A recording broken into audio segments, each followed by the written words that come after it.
All right, welcome everyone to the second episode of Operation Verdant Pyramid. We just lost a camera feed, I think. Kevin was doing weird things, and then it just was like, never mind, I'll turn off my camera. You know what? We're going to let Kevin do his weird things, and we're going to go ahead and get started with our introductions. I'll start. My name's John Sparagowski. I'm going to be playing the handler tonight, which is the storyteller or game master role. I use he, him pronouns, and you may know me from such wonderful productions as I'm blanking on several of them, but Alyssa ran Stranger Dead. I was in that, or Stranger Dead a few weeks ago, so I was in that. And yeah, let's go counterclockwise around this. So Sarah Lynn. Hello, I'm Sarah Lynn. I will be playing Agent Skylar Dupree tonight. I use she, her pronouns, and you would know me from last week's stream, as well as I was in the Playtest Tuesday last week for Relics. And thank you very much. Jonathan? All right. I'm Jonathan, he, him, playing Dr. Paul Haddock, and haven't been on any regular streams with this gang, but I did run a one-shot that may or may not have been full of Tarasques a few months ago. I distinctly remember that adventure. Yeah, for some reason. John might have been there. Yeah. Thank you. Let's go on to Bree. Hi, I'm Bree. I use she, her pronouns. I am playing Agent Natasha Carter, and yeah, you'd probably know me from last week's stream if you were here. Yeah. It is okay to be new to the stream. And that brings us to Kevin. Hi, I'm Kevin. I'm playing Dr. Gregory Lobachevsky, a mathematician. Not always on the stream, but in the past I have bullied Danelle in the chat. And love you now. And outside of stream, I've been in things like Swords and the Serpentine, and I DM'd the Brightwater campaign. All right. Well, thank you all. Tonight, as I said, we are going to be playing Delta Green, which is a cosmic horror game set in the modern era. We are setting it within the Quelmar realm. So, for those of you who are watching at home, what you're seeing is going to look like the Upper Peninsula of Michigan on the map. It is, in fact, the nation of Galik within the Quelmar setting, and the year is CR 73, which is roughly analogous to 1993. However, if we mess up and we reference a movie or something that didn't exist in 1993, we're just going to let it slide. Because this ain't the real world. This is fantasy. Now, who would like to, and I'm putting you all on the spot, I did not ask anybody to prep this, who would like to talk me through what happened last time?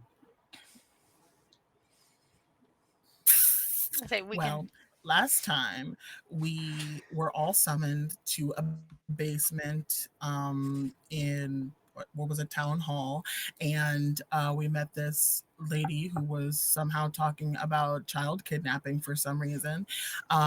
Then she told us to clean out the cabin of this guy who died, who used to be their agent, and we were like, Charles Amherst. Okay. Charles, oh yes, thank you, that is his name. And then we also have to debrief and get information from the medical examiner. So all in all, we went to the cabin. We had an unfortunate mishap with some paint. I'm not pointing any fingers, but there was an unfortunate mishap with some paint. I used, wonderful cracking skills on a safe, and they had the combination the whole time. So there was that. And then we went to the medical examiner. She did not like us, and so we pretended to be the professor pretended to be a sergeant in the state police, and yeah, that's pretty much it. We got more information from there. We went to a diner. Cool. Yeah. Some key things we found on the body of Charles Imhurst was first off, he died a very painful death via blood embolism. So he intentionally put an empty needle into himself and died a tragic death. The things was he had a strange sunburn, which might be related to we've read some case files about weird antenna, like electromagnetic transmitters.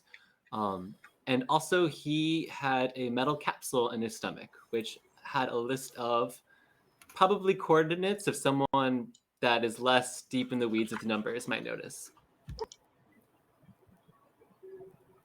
And actually, we're going to switch over to that.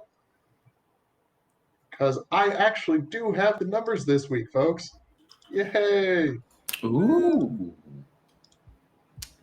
I hope there's a 7 in there. It's my favorite one. Well, there are in fact several 7s.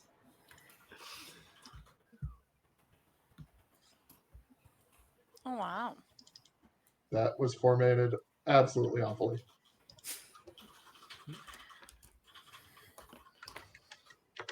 But those of you who are particularly good with, pattern recognition and that sort of thing, you're able to sort out that they do seem to come in groups.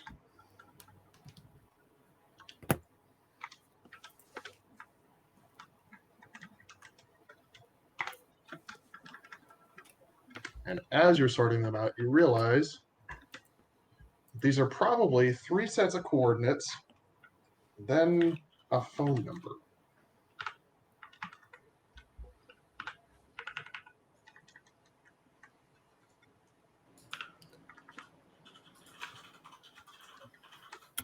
So, it is getting on toward late in the evening at this point. You've spent quite a bit of time dealing with both the coroner and the cabin. You had reserved hotel rooms at the only hotel in town. But if I remember correctly, you hadn't actually gone to check in. Right. And just Right. So to what would you like to do? remind myself, our kind of like we're going to the hotel, but our leads were, in addition to these numbers, the sports shop where he bought the climbing equipment. And there's one other place, right? There's that the we wanted to painted check out. cliffs. Oh, painted cliffs. That was it. Because we found some climbing equipment that probably was related to the painted cliffs, which is where his body was found. The other thing is Republic and Clam Lake are where those 2 emitters are. Where one of the 2 emitters is, yes. One of the Clam 2, Lake right. is the one in the next province over. There's one in Republic, which is right about here.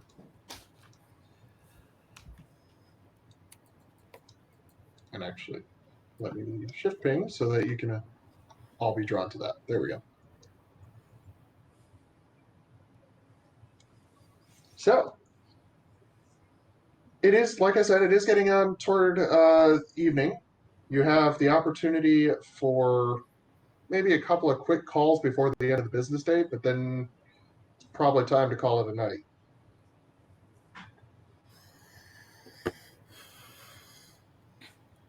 Okay, we should probably try and find a secure line and call this number, just because we don't know who's on the other end. And Okay. we should also probably check into our rooms before the front desk closes. We should also probably use star 69 to block our number. Look, I'm not that young. Wait, isn't it? Isn't star 67 to hide? Shh. I Yes. don't know. I've never used it. It's Yeah, okay. it is. Yeah.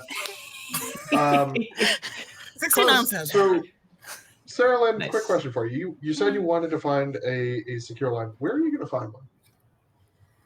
That's a good question. I would. I mean, my assumptions would be.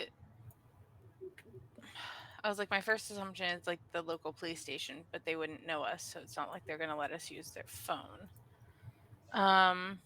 So probably some sort of maybe go back to the town hall where we met, or wherever we met the handler, and see if we can find a line there because we've already been checked in there. You were pretty sure that the handler would have a secure line. Mhm. You probably don't expect anybody else at town hall to have a secure line. Okay.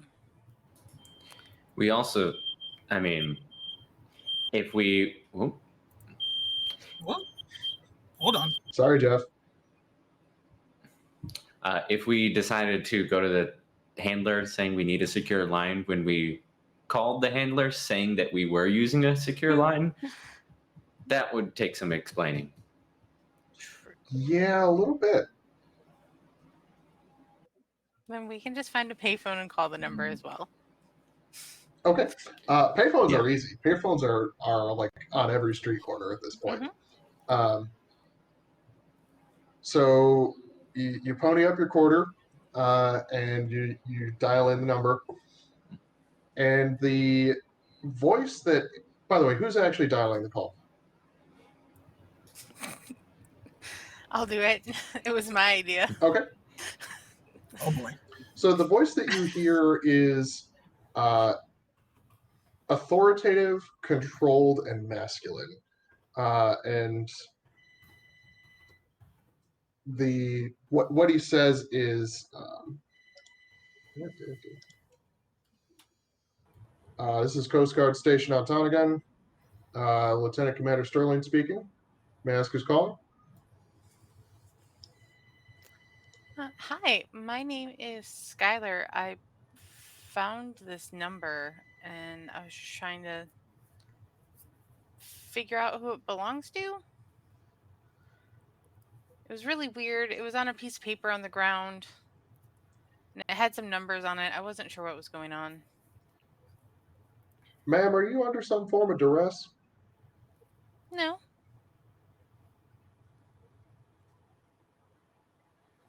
Excuse me for asking this, ma'am, but is this some sort of prank call? No. I found the number, then it was at the end of a long list of other numbers and letters, and I wasn't sure what was going on, but I figured it belonged to someone. They might want their paper back.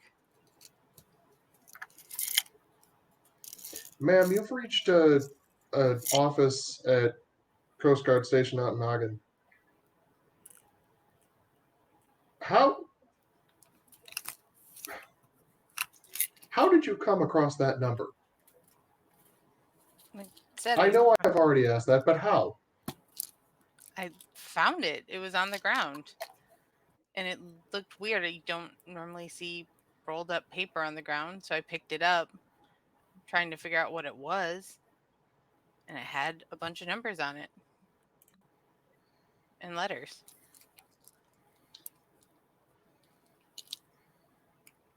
Then I will thank you to not call this number again. Have a good day, ma'am. You too. But at least we know it's for a Coast Guard. Or at least they say it's a Coast Guard. I mean, to be fair, we could have said we found it with like an ID that said something about Amherst. You can. There's Let's a call them payphone. again. Yeah. So There's a so payphone number. before we call him again, we have encountered the Coast Guard before. in the files on Project Sanguine. So during those testings, several Coast Guard vessels patrolling the border, they heard tremendous sounds of cavitation and organic activity deep underwater that could not be directly explained by the transmissions. Loch Ness Furthermore, Monster. 2 cutters were lost with all hands on board, and there were no wreckage, evidence of wreckage or survivors were found. So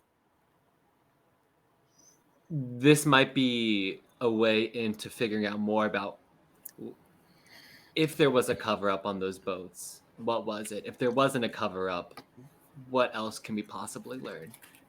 It's true. This gives us a little bit more of a pinpoint. The reports mention the Coast Guard, but now at least we know that it's the Coast Guard out of Ontonagon. Yeah. That's fine. Should we? And partially this is, me, Jonathan, not really sure. Do you think we can go to the library and try and look up those coordinates? I'm not really sure how else we would pinpoint those. Probably, but libraries usually close pretty early. You might have to wait until Yeah. tomorrow. I definitely just was about to say punch it in your cell phone, but that's okay. So the library is a good option. Like Sarah Lynn said, it will probably be open tomorrow morning. Alternately, somebody among you might potentially have a field kit which should have been issued with certain maps. If we had a field kit, where would it be? Handler, while they're doing that, would I know, is Ontonagon near like the Painted Cliffs and Hiawatha? You would actually know that. Ontonagon it's a bit of a hike for you because you're driving out of. Let me move the numbers for you. You're driving out of Houghton, trying to get down to Ontonagon, so you have to wrap around the combination of parks that includes Hiawatha and Painted Cliffs. Okay. So not too far away. And the No. sports shop was in Alston? I believe that was correct. If it wasn't before, it is now. Okay. I remember it was somewhere on that part of the map. I just couldn't remember where exactly. I should probably write that down. It's okay. He's too scared to put it in gay. I think I was in Lance. No, I think it but was it's in Alston now. It's in Alston now. It's in Alston now. It's canon. I don't have any maps. If it Somebody moves else? next week, it moves next week. I don't care. What city the sports store in is unfortunately not necessary to the story. Okay. All right, so you all roll up to your hotel. You've all got separate reservations. Do you all rock up to the desk at the same time? No, what a rookie move. So who's going in first? I I'll made go in phone first. calls. I was like, someone else go first. Literally reconnaissance. I can do this. So I'm Okay. gonna grab my stuff and head on in. Okay, so you've got your kit bag, you've got the case that you carry your weapons in, and you've got the note that you wrote down your reservation and everything on. And you walk in, and the man at the desk is 80 if he's a day. He's got the radio perched on the corner of the desk, and he's listening to what sounds like a rebroadcast of a baseball game.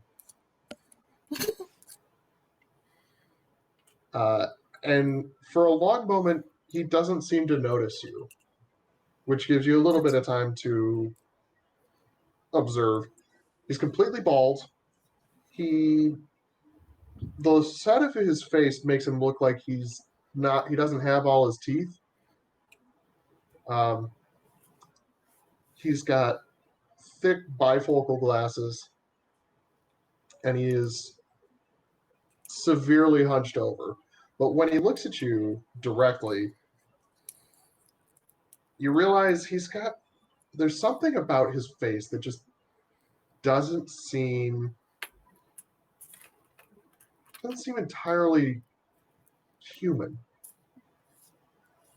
There's a certain indistinct flatness to his face. And you can't quite place what it makes you think of, but it definitely,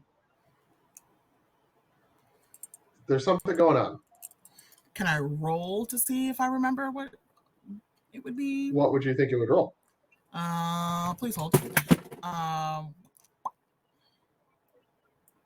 on the wrong one. I guess that would be like anthropology or archaeology or something like that. I don't know.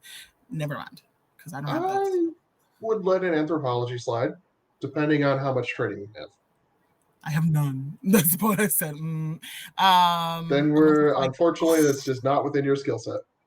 this is like criminology, but like, whatever. Nope. All right, fine. I'll just think about it. Okay. And he looks up. Oh, I'm sorry. I didn't realize you were standing there. Checking in? Yes, please. Excellent, excellent. And what's the name on the reservation? Nicole von Schweet. Okay, Nicole. Let me go through.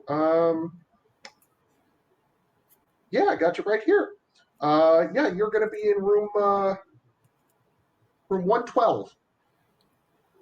Oh, And thanks. you notice for some reason he's like raised his voice. Okay, that's fishy. Say, are you from around here? So you're like born and bred here? Oh yeah, my family's been in here since the mine shut down. Oh, cool. That's close on a century now. Your grandfather must have told you many a story, huh? No, he died in a logging accident. Oh, sorry to hear that. Well, then your parents. It's must okay. have- He was a drunkard. Oh. Well, it'd be like that. Well, here's your key, and you can pull your car around back. There's a door around there that's closer to your room, and ice machine is right down this hall. We don't serve breakfast, but the diner across the street has a really good hash browns. Oh, okay. Is there how many other guests are staying here? Just out of curiosity. Are you asking in or out of character? In character? Well, I don't know if I'm supposed to answer that. Corporate office has been getting on us about telling guests about other guests. Look, Privacy it's things, you understand. just between me and you. I am a very light sleeper. I just want to know if I have to worry about Bigfoot waking me up at any point at night. I just need to know if I need to do like headphones and a sleep mask or like earplugs and a sleep mask. Just help me out here.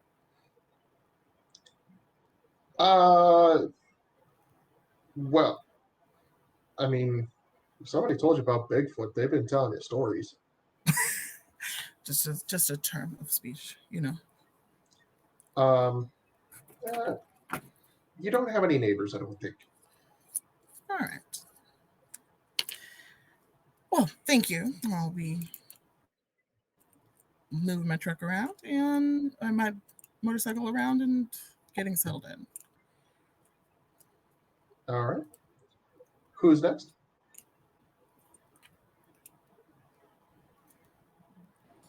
I can go next if need be. Okay. So you walk in. What have you got that you're bringing in? What have I got that I'm bringing in? I mean, just Any luggage or anything that you're carrying in? oh, I mean, I've probably got like a either like a briefcase or a backpack or something. I'm trying to think. Yeah, like a backpack. I think that is enough to fit all my stuff. Okay. So you got your backpack. You walk in. It's the same guy. He looks you up and down. Uh, good to have you in town. What can I do for you? Checking in? Yes, that's right. Checking in there. Should have a reservation under Haddock. Haddock. Here we are. Sorry, Bree. What room did I tell you were in? 112. 112. Let's see. Yeah, you're going to be in 114. And you notice as well, although you didn't hear this for when Natasha went in, Mhm. you notice that he raises his voice for your room number as well. No, sorry, but I'm right here. I know. Sorry. The hearing aids, they act up, you know. Gotcha. Oh wait, I think I recognize that game. Which inning are we in at this point? I don't even know. I don't follow baseball that much, but you see, my grandson's coming up, and he's a big fan, so I wanted to have something to talk to him about. Gotcha. That makes sense. Want to do it for the kids. I think I'm good. I think I'm good there. Do I like see anyone else about that he like may have raised his voice for? That sounds like you might want to roll something. Sounds like it. I guess that would be. That does indeed. I was about to say perception, That sounds like an alertness check. Alertness. Ooh, okay. Well, we can try. Try and fail. Mm-hmm. You look around That and is a the lobby's 45 empty. rating 20. Yeah. 45 out of 20, that is a failure. You look around and the lobby's pretty much empty. It seems like it's just two of you, and you can see Natasha walking down the hall. Gotcha. All right, then. Anything I should know, or am I good to just go ahead and relax? He gives you the same spiel about, breakfast is at the diner across the street and all that stuff. Hands your key and says, "Have a good night, sir." All right, you too. And I'm not going to... Go ahead. No, never mind. No, I'm good. So I'm not going to make Kevin and Sarlin, I'm not going to make you play through another interaction with this fucking guy. You'll both notice that he raises his voice for your room numbers as well. And Jonathan and Paul and Natasha are neighbors, and then you two are neighbors across the hall from them. So 113 and 115.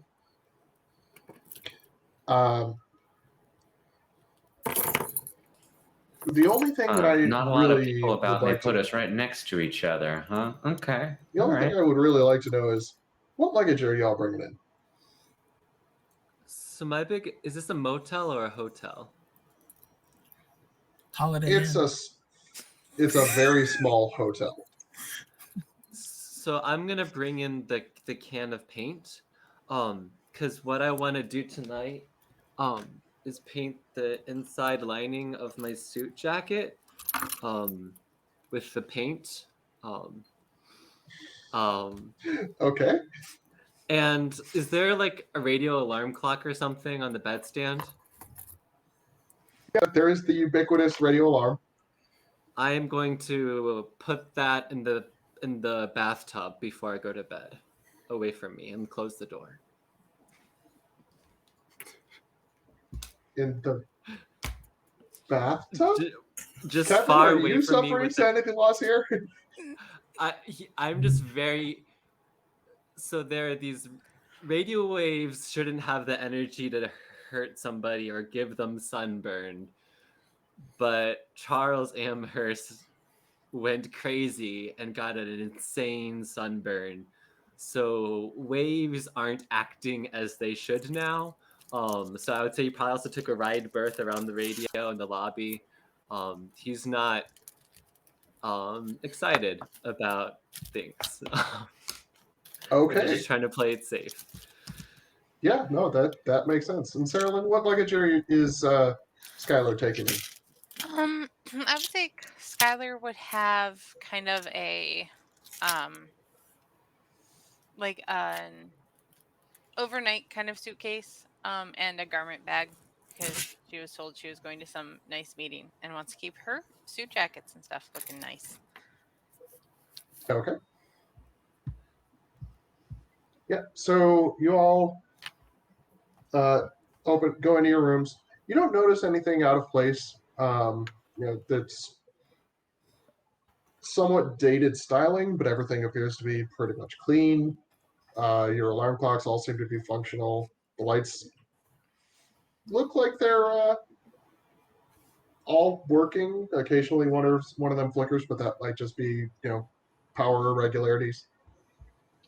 Are you all like tucking in for the night immediately, or are you having a little bit of a planning session before you call it a night? I would vote for a plan sesh. I would second that. Plain sash it is. Okay. Well, So you all meet your in one of the rooms. I don't know. Would it be less suspicious if we went and like got dinner somewhere rather than in the rooms? But It would nah. depend on what time it is. Because a Fair lot enough. of small towns kind of roll up the sidewalks at like 6, 7 o'clock at night. Ew. I mean, It's early enough that like restaurants and stuff are still open, but businesses have closed.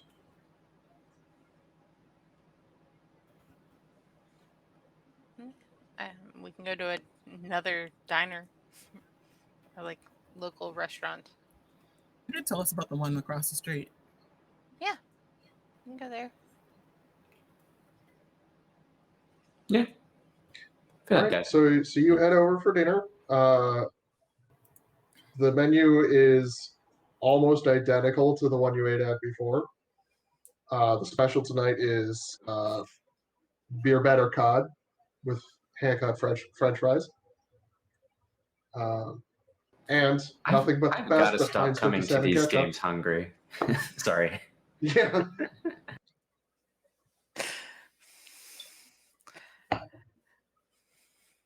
But yeah, your food comes out. You've got some time to talk. Let's open the floor. Who wants to be the first to voice their suspicions?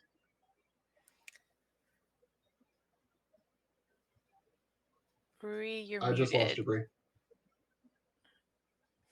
Not so much a suspicion, but did There we go. anyone ever find maps in their bag? Because I have a feeling one of us is supposed to have those, or they would be helpful. Bree, it's not specifically listed on your page, but your Ready Kit has a bag. It has at least an area map. Wow, thank you. No kidding. So I'd like to pull that out and see where these coordinates are. All right. So you're laying out the coordinates. The first one is actually for the town of, it's for just southeast of the town of Republic. And based on what you've already found out, you're reasonably certain that's where the ELF station is located.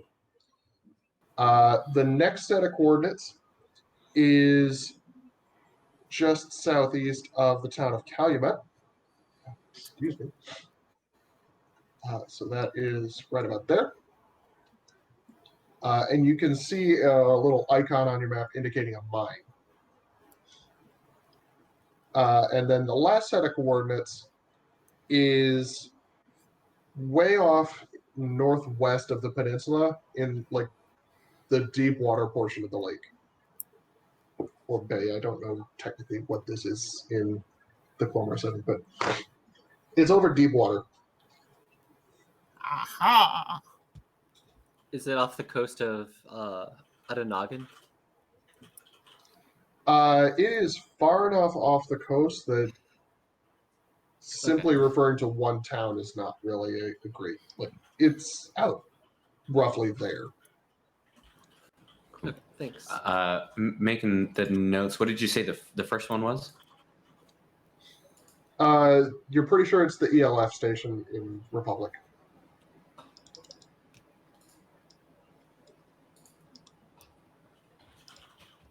So how do we want to do this? Should we go to what's closest to us first? And then work farther out? Because the one in the water we're probably going to need a ship or some underwater equipment for. Yeah.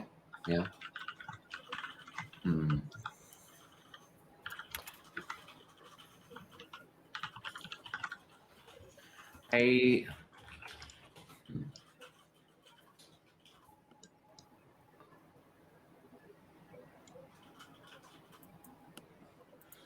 okay. I think.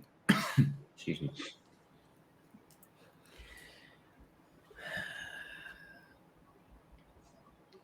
I don't know. I mean, it's a tough call. I feel like, I suppose if we were to go to the Calumet coordinates, now would be the time before we go all the way down to Alston or Noggin. As far as, oh yes, that very much helps. Republic. Am I blind? Do I not see Republic anywhere? Oh, there. Oh, wow. Yeah, Yeah, it's way down at the bottom of the map. Gotcha. Yeah. And yeah, I feel like I think we could take a swing at the Calumet ones before going down to the rest of our leads here. Just as far as efficiency goes.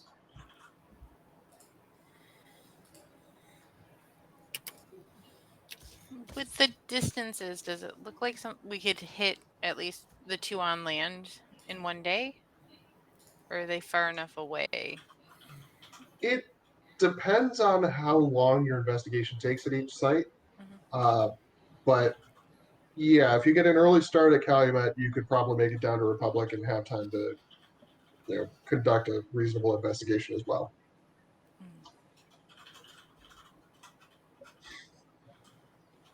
Should we call the handler ahead of time to is the mine closed, how does this, if there's guards there, should we have the handler call ahead and say that some auditors are coming to check the mines?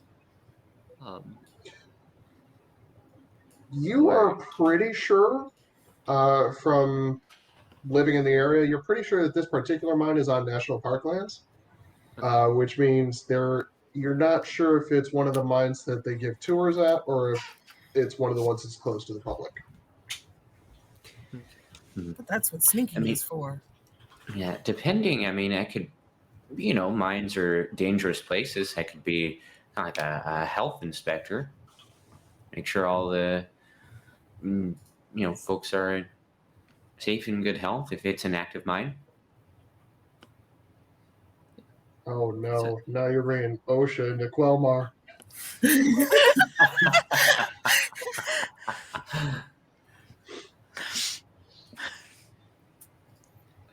That sounds like a good backup story if we need one.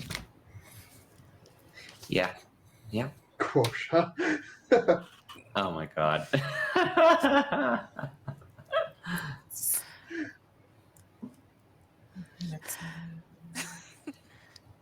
So yeah, you finish the rest of your meals, and as you're walking out the front door, you hear the shattering of glass, and you hear all of the car alarms in the parking lot of the hotel go off at roughly the same time. I sprint over there. Yeah. It sounds like electromagnetic. Oh, yep. I follow. Yep. So I you sorry, I just want to Go scan ahead. for anyone like running or going the opposite way of where they should be. All right. Give me an alertness check.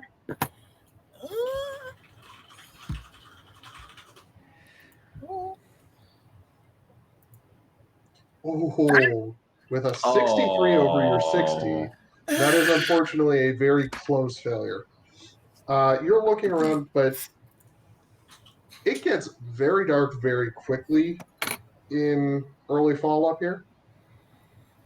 Like other places, you'd expect that to be the dead of winter, but up in this area, that happens much earlier in the year. And you're looking around, and you can see a couple of people have come out of the hotel to see what's going on. And you can see some other movement in the parking lot, but you don't have a good look at anybody in particular. But you all sprint over to the parking lot, and the files that you had taken from uh, Agent Trimaran's gun safe were in 3 large banker boxes. The conversion van that you guys had that those were piled into was the car that was broken into. And the banker boxes are gone. Son of a bitch. Wait a minute. Why wouldn't we take those inside with us? Yeah, like Yeah, I feel like we would not leave those in the. I guess we didn't specifically say. I asked but- each of you what luggage you were taking in. yeah. Yeah. I assume We that got I the would start tape. with We have the the tape. non. That's what As matters. soon as we There would take the are, important however, stuff. Yeah, There are, however, what looks like 4 file folders that might have fallen out of one of the cases. And they're scattered over the backseat area, but they look like they're pretty close to the complete files. Now, if you look in your handouts, each of you has one of those files. Kevin, Greg has already read the Project Sanguine file and found the information that was involved in that. Mm-hmm. Who would like to read some of their information?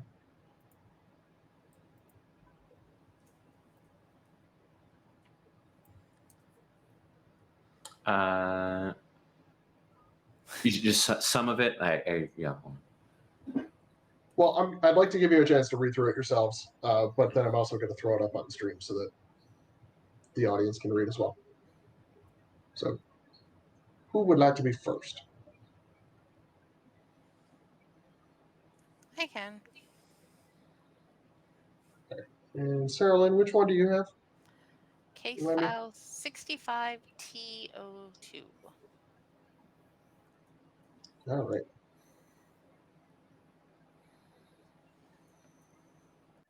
Unfortunately, stream, there's not a great way to zoom in on this for you.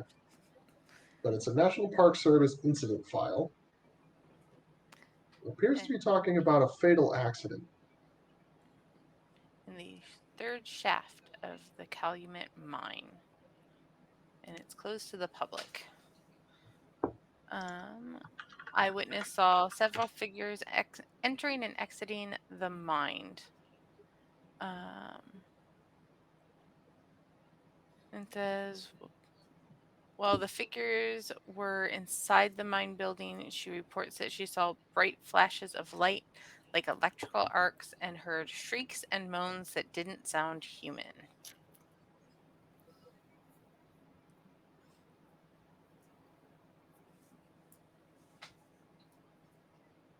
And then it says, human skeletal remains were found, but no clothes were seen.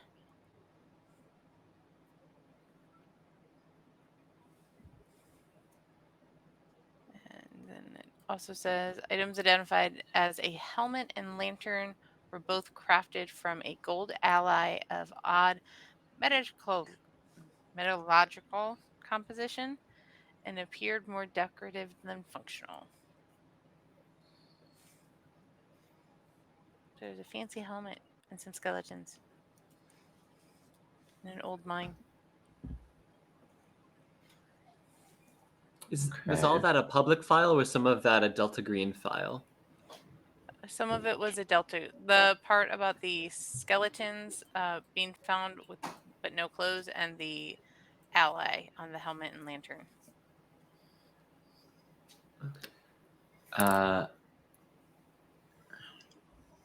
You said so. It's talking about some like inhuman voices and whatnot during that whole thing. Okay. Shrieks and moans that didn't sound human. Then this might be relevant to that. And one other thing that may be relevant that I have will be a question for me to John. But in the meantime, unlike the other documents your team has recovered, this file contains a nearly century-old page from what appears to be the official minutes of a meeting of Benevolent Order, Grand Lodge of the Hibernians, which you know today is a service organization. So there's some stuff here, some minutes, but the sort of, going through here, during this meeting, they heard some great and violent shouting, clamoring of many voices across the street. There was one of their launch halls had been rented out by a new addition, the Esoteric Order of Dagon. Appeared to be a ceremony derived from certain Egyptian occult practices, but in this direct account, after several minutes of increasingly fervent chanting, the tone of the voices across the street began to take on an entirely inhuman aspect. Slavering howls and gelatinous squishing. Lost my place. Slavering howls and gelatinous squelchings could be heard intermingled with the chanting. At about this time, we began to observe flickering lights behind the drawn shades and dark wisps of smoke issuing from the hall. As we ourselves, blah, blah, blah, we came to help, and then by the time they got there, the launch master opened the door, greeted them warmly. A haughty man with a thin yet indistinct face and a bald pate, wearing green robes and delicate jewelry of a queer golden alloy. In the interim between rushing over there and getting there, the chanting and sounds and smoke and light had all stopped, so they left. So, I mean, one, ritual chanting plus squelching noises, not great. But the other thing that caught my eye here, John, would I describe the person at the front desk? Would I describe them with this, a thin yet indistinct face and bald pate? Now that you've asked that, now that you've read this, the description, it's not the phrasing you would have used, but it fits.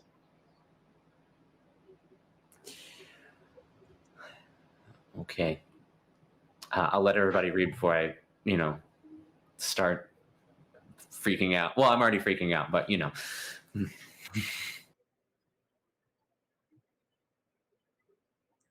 I think that just leaves Bree to read yours. It should be case file 59. Oh, you're muted. Hello. All right, case There we file 59-13. I'm gonna figure that out eventually. This National Park Service incident file relates the final report on the investigation deep within the Painted Cliffs National Park. And from the file number, it appears to be from CR 59, roughly 14 years ago. The file references several civilian reports to police, fire, and park hotlines, all describing unusually colored bluish lights, like a road flare, but bright blue-green, and rhythmic drumming, chanting at a particular site in the forest where it nears the cliff's edge. One of the callers reported the words Dagon and Come Lord of Dreams, but others could not corroborate this detail. When park rangers arrived to the scene to investigate, including Agent Trimaran. Trimaran. Aha, Trimaran. Charles.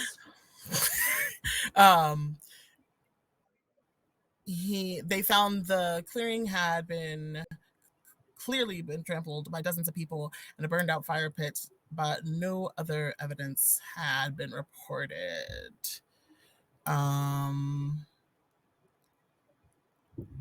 He had an addendum to an official park incident report, which filed only with his Delta Green handler, relates to several additional calls that were not in public record. Footprints were found at the scene with a jumbled mixture of bare feet and 3-toed webbed feet, like a gigantic bipedal frog. Additionally, the fire pit reeked of burning flesh. No tissue was well preserved enough to be positively identified. And finally, several places of semi-melted jewelry of an odd metal composition were found in the ashes. He reported that he kept one of these pieces in a gun safe along with the copy of the report. The combination is set to 161803.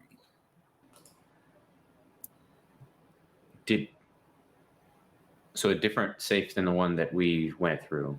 Apparently. You think it might be referencing a small, like, handgun safe. And we didn't find one of those, did we? Gosh, damn it. It might have been inside one of the bank boxes. And then whoever would have broken into our vans got it. Okay. This does explain a lot of like why he was always skulking around, the Painted Cliffs National Park. Because there was, a gigantic bipedal frog that they were looking into, something like that. Yeah. Plus, whatever broke into the car, we were just across the street. We didn't see anyone, like Bree said, we didn't see anyone running away from the scene of the crime, as it were.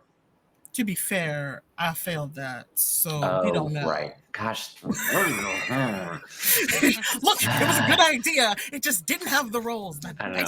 Did I see anybody, John? I have a much less chance of doing so, but... You don't know that. I will let you have it at a 20% penalty, because you are working from memory. Okay, that will bring me to 0. A 20% penalty would bring me to 0. If it's memory, can I do an intelligence check?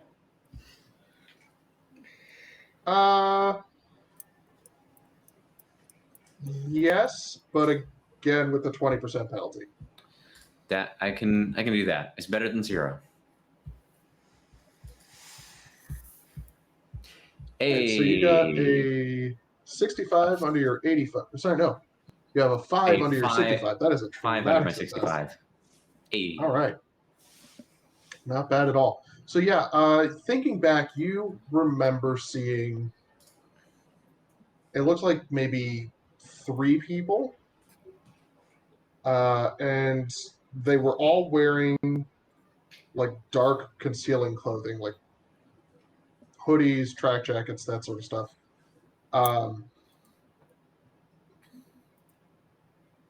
One of them, you know how you see like the people that you look at and they're not at all athletic, but they get put as the center of the basketball team because they're very tall and they have their long, very thin arms.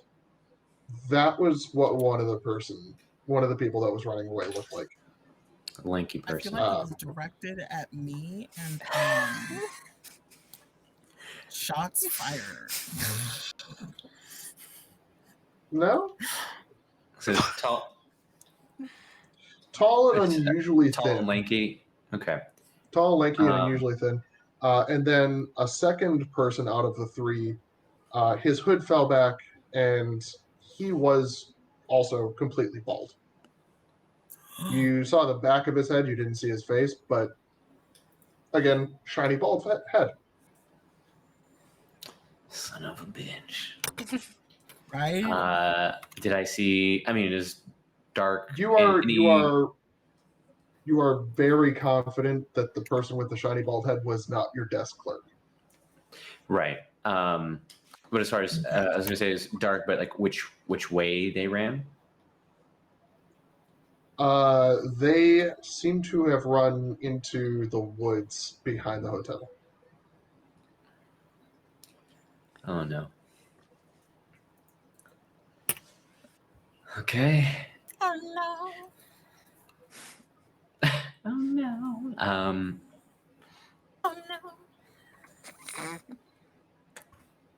I have to admit, I'm more of a. Usually, I'm not, like running into danger myself. What do we do? I ask I both am. our two field agents. I have. You have one field agent. It's me. Oh. Okay. I'm going to go grab my weapons case and basically take all the weapons in the case and put them on my body. And then I'm just gonna look at them and be like, "Come on, let's go hunting." So you've got like your web belt. You stick your knife in a sheath. You check the load in your pistol. Put a new magazine in it. Put that in its holster. Check the chamber on your assault carbine. Put a new magazine in that. Check the safety. And then just sight down through the optics to make sure that those are still zeroed and functioning. Yep. And like this takes an uncomfortable amount of time for everybody else.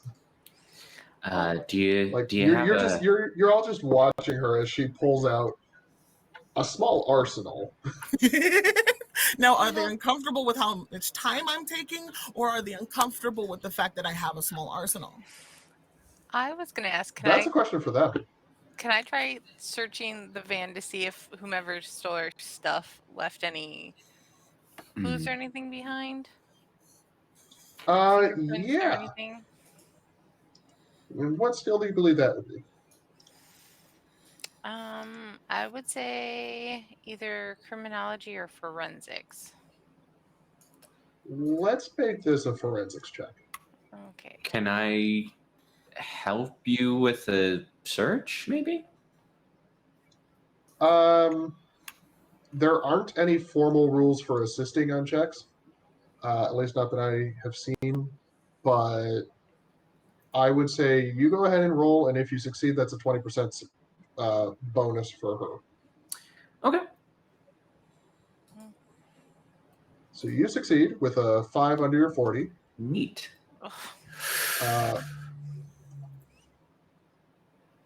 Wait, what? Oh, it's because that's 100. No. Wait, what? No. Yeah, that's 100.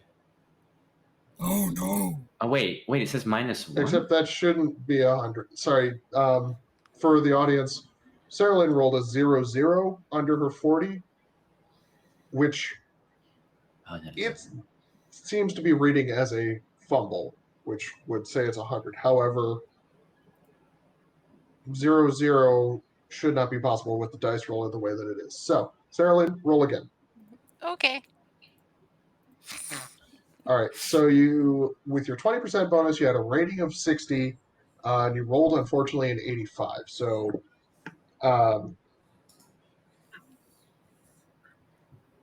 let's just make these separate checks rather than an assist. Okay. That sounds good. Yeah, you're looking around, and you actually, Sarah Lynn, you're looking through and you're trying to find clothing or something like that, and they don't seem to have left any clear traces.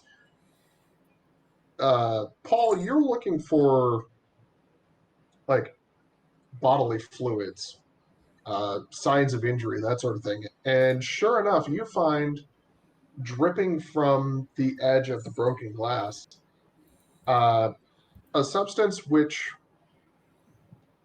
flows like blood. It's got the right viscosity and everything to be blood. It's got a slightly bluish tint. Have I encountered anything like this before? You have not. And when you realize that, give me a sanity check. Oh no! Oh no! Right?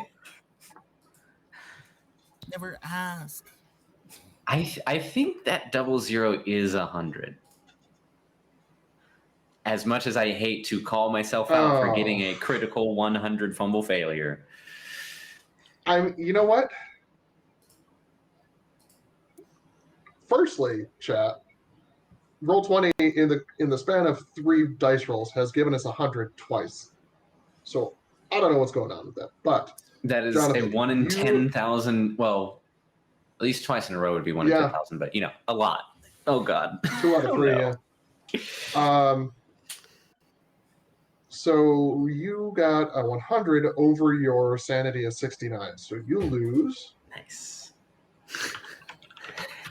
Well, not nice anymore. Not anymore. No. You lose 4 sanity. And you're looking at this and you're thinking, okay, this makes sense for this to be blood, but it's blue. And you feel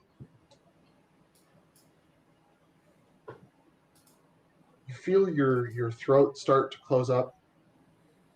You feel darkness start to close in on you. Your hands feel clammy.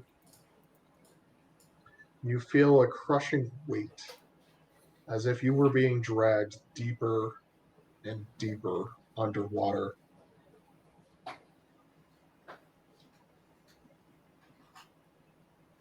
The rest of you see Paul fixated on something on the tip of his pen. And you see him staring wide-eyed. You see him shaking. And he was in the middle of a sentence. He was saying something, and he just stopped. But his mouth is still moving, as if he was trying to speak. Gonna kind of gently shake his, tap his shoulder and shake him and be like, you okay? You okay there? Paul, you feel from behind you, you feel a hand. You're not entirely sure if it has 3 fingers or 4, but you feel it reach up over your shoulder from behind you and grab you further back down into the deep. Shit. I would like to slap Paul.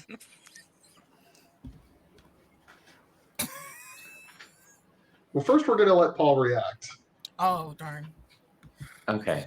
So I feel this hand pulling. So I'm looking at that and I'm feeling a hand pulling me backward, essentially, or down. I will probably regret this, but Dagon? And that is what the rest of you hear him say. The first word you've heard him say in several minutes.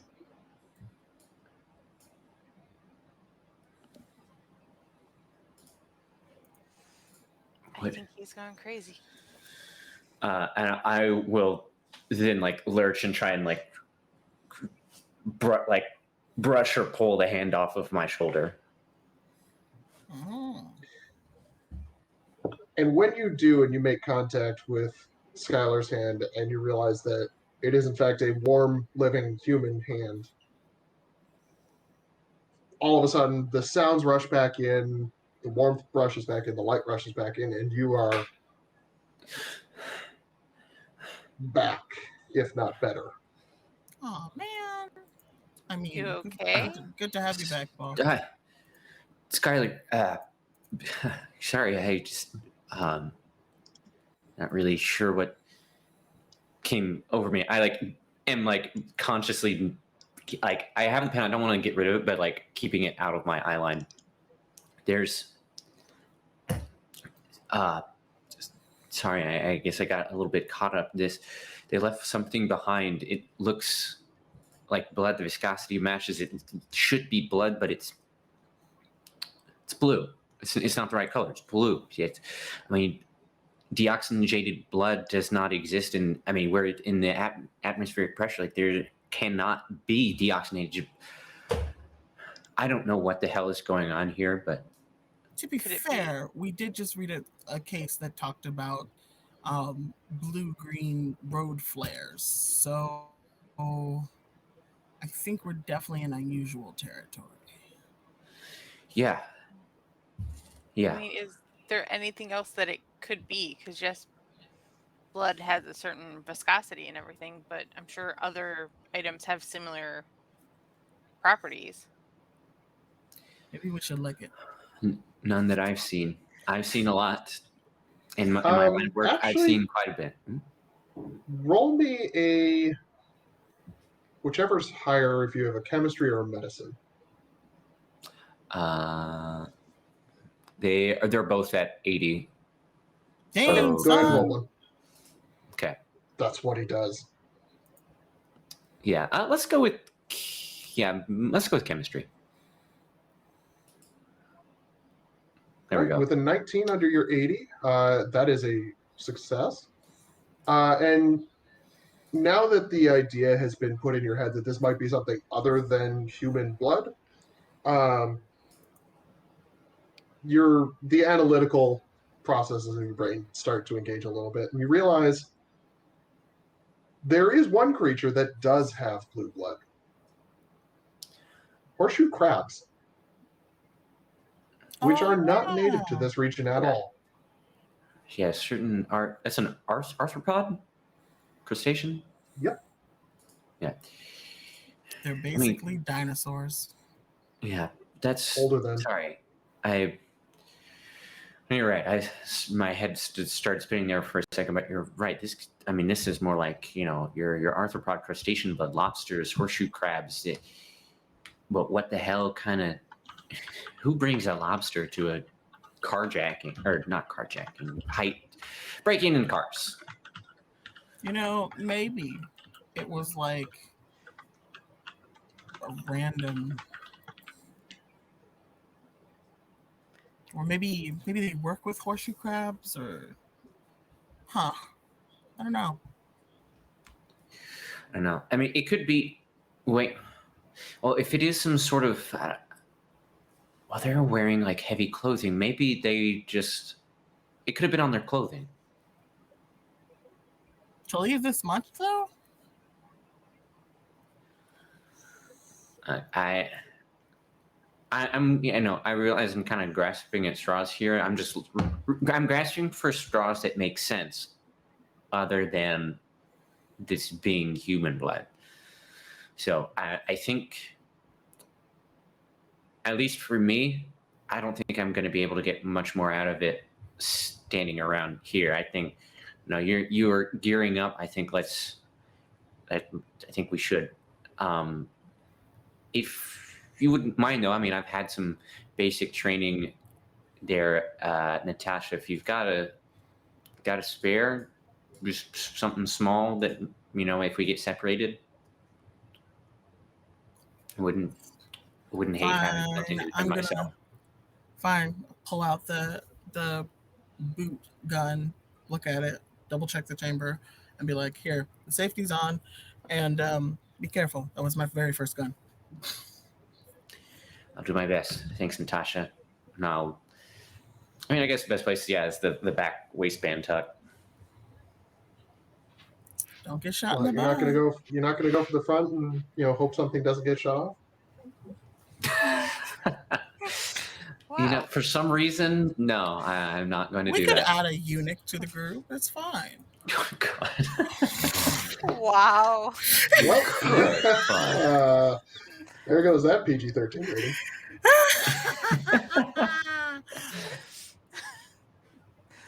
All right, I'm So good. I'm good. Have you gone back to the rooms yet? No. Oh, we should do a quick sweep. If Okay. they know we're here, they know our car, we should check our rooms. Now wait a minute. I thought we were going to hunt them. How about you two Do go that. hunt them, and the professor and I will go check the rooms. All right, fine. Do we Okay. have Splitting the party. I love it. No, bad DM.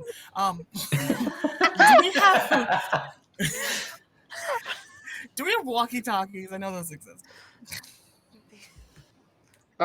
You've got a set, yeah. Cool. I'm going to give And yours actually even come with earpieces. excellent. I'm going to give Ooh. one to them, and we're going to keep one, and we'll be like radio if you get in trouble. I would like to, as much as I hate it, put a sample of the blue substance into a vial to analyze for later. Mm-mm. Yeah, you've got your testing kit in the car. That was not broken into, so you've got a vial you can put it into. Okay. Cute. Oh, chat. Good news, everyone. Cecil has decided to grace us with his presence. I can finally go, Kitty! Yeah. Good luck, Fortune Kitty. He does not like showing his face to the camera. Oh, it's okay. No, And that's he's a okay. cat, so he's going to show the other thing to the camera. Yeah, exactly. Yep, Yeah, there it no, is. he's not. Come on, buddy, settle down. Oh, Cecil, what a cute little cuddle bug. Bird pyramid. Good news, everyone. It's not cultist, it's a cat. Are you sure the cat isn't a cultist? That darn cat. Yes, because no cat would ever acknowledge a power greater than itself. I was say, or is the fair. cat the cult leader? Yes. The cat would look at Cthulhu and say, okay, when are you going to scoop my litter box? All Cats don't right. chat. All right. Cat. So That's it. let's focus first on Greg and Skylar. You head back into the hotel, and at this point, Grab the the keys. people that had come out. What was that? We make sure to grab the keys from Paul and Natasha before they head into the woods, so we can get into the rooms too. Yeah. Okay. Yeah. I screwed. Ow. You okay? Ow. It's just his He cat doesn't showing always his do a love. great job of making sure that he misses my cord. So, You know, yeah. whether the cord that. Never mind. I'm not going to finish that sentence. Ow. No, he doesn't miss that either.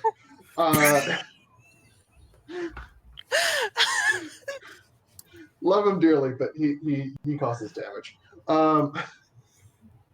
Murder kitty. So yeah, you head back into the hotel, and you have enough time has passed that the people that were had walked out of their hotel rooms to go see what was going on in the parking lot had started filtering back into the hotel, and you just kind of join in that crowd. And when you go in,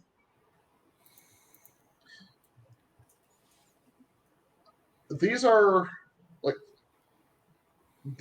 probably you're probably the first guest to have used the electronic locks in these rooms. They look like they've been very recently updated from physical key locks. None of your key cards work on any of the rooms.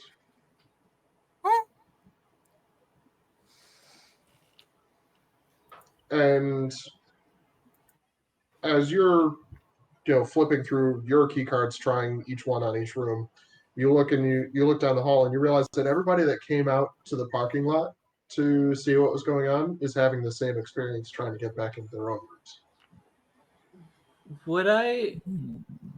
And you said all of the glass in the parking lot was shattered, not just our vehicle?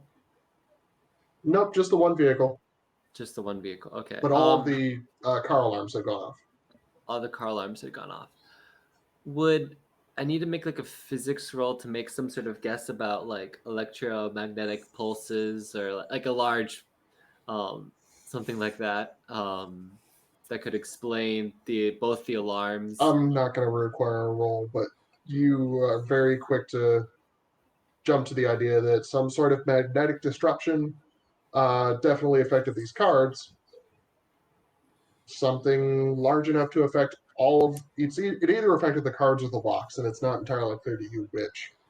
But something that could affect cards or locks over that large of an area probably could have also affected the car alarms. Right. Okay. I guess we go down to the lobby to the receptionist to get to ask for this to be fixed. Yeah, Yeah. he's sitting there slapping the side of his little radio set. Dang, they was in the bottom of the third inning, or bottom of the eighth Fine. inning. Third inning is way too early in the game. Bottom of the eighth inning, they had a runner on scoring position, and damn radio went out. I'm sorry, what can I do for you folks? The key cards, they're not working. It seemed to have been deactivated. Some sort of maybe magnetic thing that could be affecting your radio. Got a way to reset the doors, reset the locks, so we can get to our stuff. Oh, yeah, yeah, that's some sort of magnetic thing. Yeah, we can, and he's like hunting around the desk trying to figure out what he would even do. Is there Give some sort of me one moment, and I'll see what I can get for you folks. Do you mind if I Um, can try to find the game for you while you're doing that? Yeah. It's just a cheap little radio, but yeah, if you can, I'd appreciate it. And I'm gonna immediately start like going through every station trying to listen for anything abnormal. You realize very quickly that the radio is working just fine. He had somehow, whether intentionally or otherwise, tuned the radio just slightly off of the station frequency.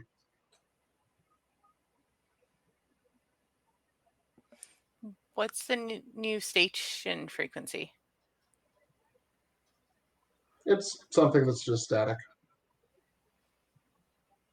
Okay.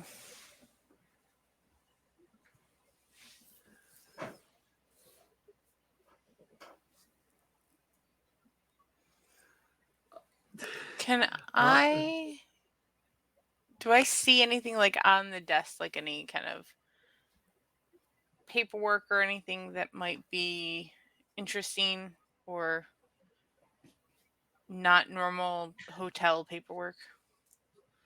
Roll me an alertness check. Okay. That's a failure. I'm doing great today. Yeah, with a 31 over your 20, unfortunately, that is a failure. You're looking through like behind the desk, and you see a bunch of paperwork that seems to all pertain toward the functioning of the hotel. You see a couple of phones. You see a fax machine. You see his bag that he brought in at the start of the shift. All of it seems fairly normal. Handler. Oh, sorry. Go ahead. I'm trying to piece together like something about the station frequency being slightly off and him having hearing aids and everything. If I'm trying to parse something together like that, would that be like a physics check or a SIGINT check or trying to make sense of it all? This would actually be a humans check. Oof. Okay. All right. I got a 10% And shot. for the audience, human and SIGINT are human intelligence and signals intelligence. They are the Delta Green equivalent of a sense motive check or something to understand how a person is acting would be human intelligence, and something to understand how technology is acting would be signals intelligence. Kevin has rolled a 60 over his 10 in human. unfortunately, Greg does not spend a lot of time around other normal human beings.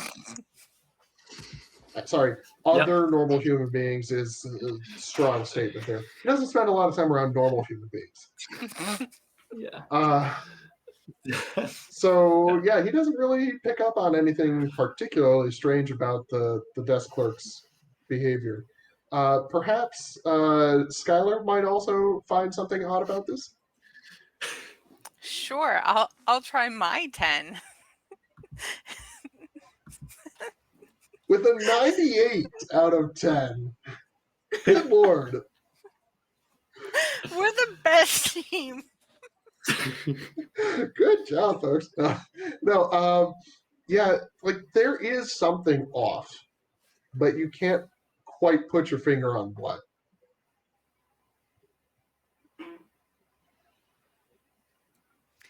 Is there like when he was checking us in, was he using like a paper like reservation system, or had they upgraded to like the nice big clunky computer system? Yes, it is a fairly large CRT monitor and like the old off-white IBM keyboard that you see Yeah. on the desk. And he comes out of the back room and he says, "Yeah, I just reset the door locks for every room in the building. Uh, give me another 5 or 6 minutes, and I'll go ahead. I'll be able to get started making new keys for everybody." Okay. And with that, we're going to cut over. But first, we're going to go ahead and take a 5-minute bio break, as much for Cecil as for anybody else.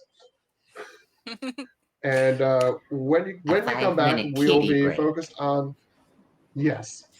When we come back, we will be following the adventures of Paul Haddock and Natasha Carter deep in the woods of Houghton.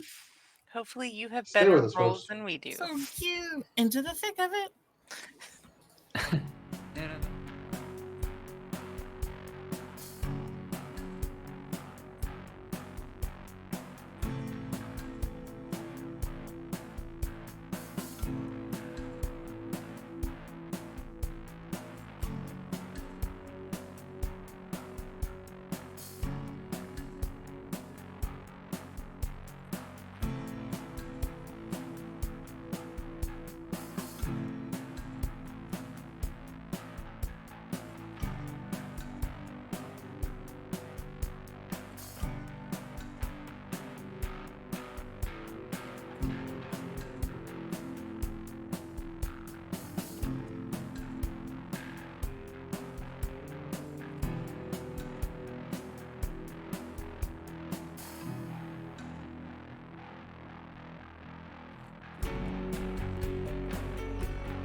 And we are back, ladies and gentlemen. Welcome back. We had just seen what was going on back at the hotel. And now we get to see what Natasha and Paul are finding out in the forest behind the hotel. Now, Houghton is not a large town. The main drag in Houghton, as I've said, is about 5 or 6 blocks. There's maybe 2 or 3 rows of streets. Your hotel is toward the back edge of the actual like developed area, and then almost immediately you are in deep forest. So, how are you carrying out this pursuit?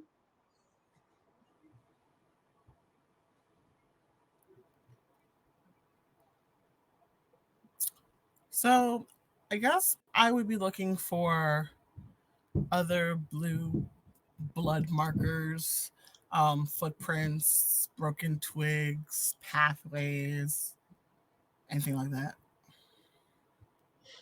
Oh, okay. And do you have any particular skills that would help you with this? Like what? I'm going to let you make a case Let's for it. see. I have survival. I have navigate. Which is higher Like between the two of those? They are the same. Then go ahead and roll me a survival check. It's not quite the same skill as it is in a D&D system, but with 30 under your 50, you are able to see they were not particularly careful about covering their tracks. You can see like there's a fairly solid row of undergrowth and bushes at the edge of the forest, and there is just a hole where they have charged through one area. And it actually looks like it's a fairly defined path. Like you know how like you go near any high school, and there's going to be at least one path that's been dug out of the ground nearby, where like kids always go down that path to get to the neighborhood or whatever. That's kind of the vibe you're getting from this trail. Okay.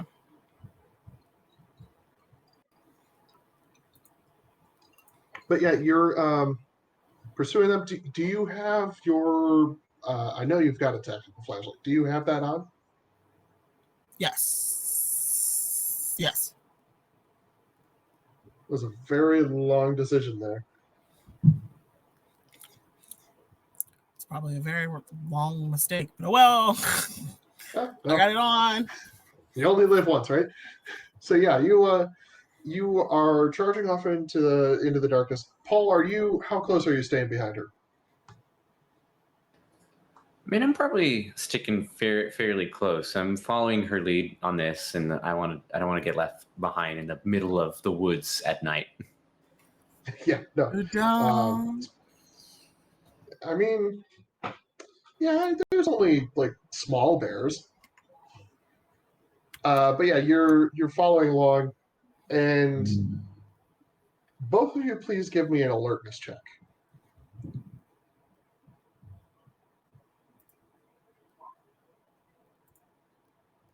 Damn. All right, so with a 43 under or over your 30 and an 83 over your 70, neither of you hears or sees anything further down this trail, but you haven't lost the trail yet. So you continue on a little bit further, and eventually you realize this is heading down to the bank of, it's called Portage Lake, but it's really a series of rivers and large, like smaller ponds that basically cut across the entire peninsula and turn the end of the peninsula into like an island. So you realize that this is heading down toward the shores of one of those rivers.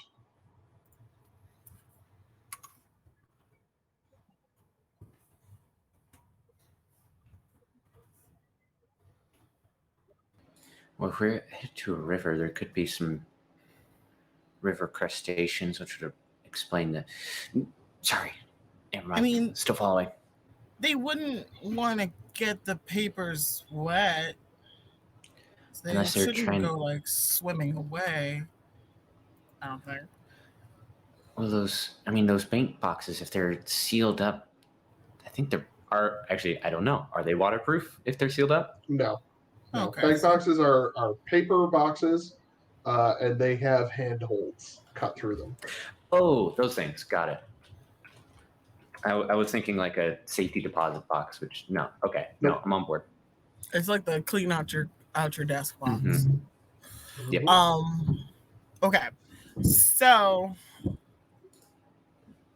can I hear anything now that like we might be a little closer, like running footsteps direction? We've gone a little bit further down the trail. Go ahead and give me another alertness check.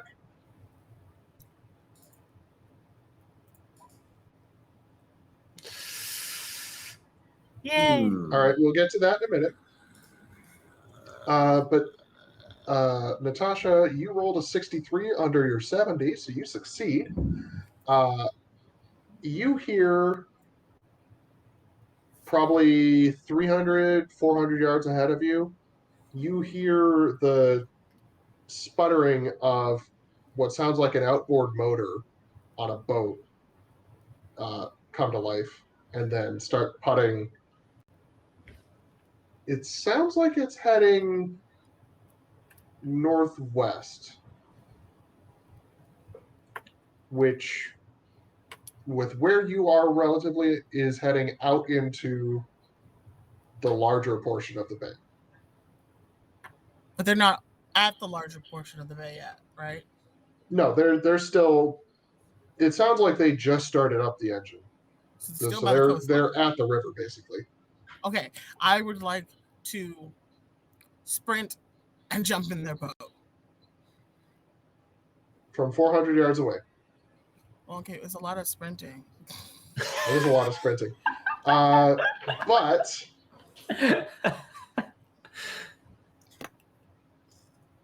That's technically actually hold on. From 400 yards away, that's only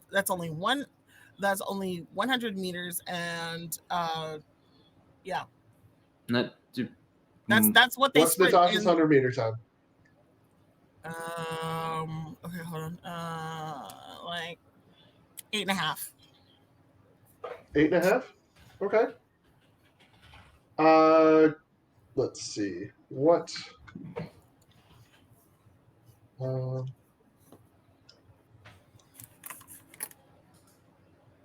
That would be an athletics check, real quick, because you are charging through fairly light underbrush.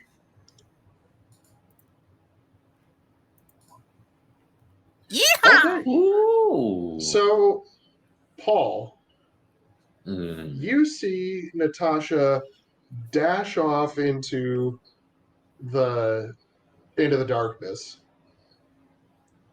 and you don't know why she suddenly sped up, but you see her dash off into the darkness. You hear her crashing through the underbrush, and then you don't hear anything for a moment, and then you think you hear something charging at you. And it sounds like it's like a few degrees off of the direction she went, but you don't feel you're pretty sure it's not the exact direction that she ran away. Something that's coming towards me. You think you hear that? Yes. And she runs away. Wait, no, where are you? Shit.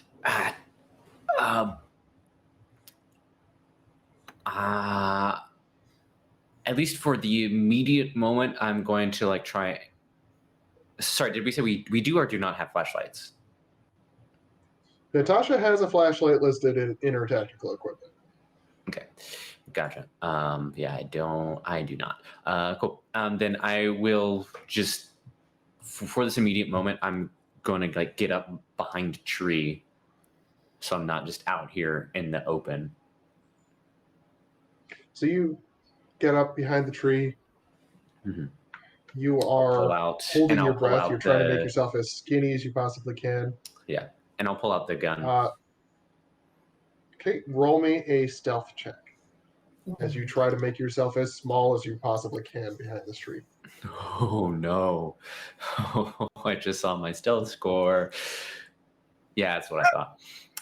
So with a 76 over 10, you are trying to hide up behind this tree, and you didn't see the root at the base of it. You trip over that, and you crash into the underbrush. And like at this point, you know you're made. So you pause. You're holding your breath.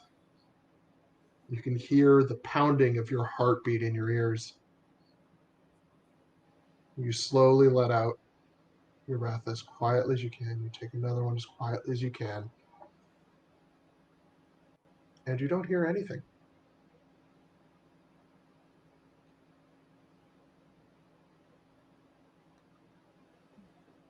I'll chance a look.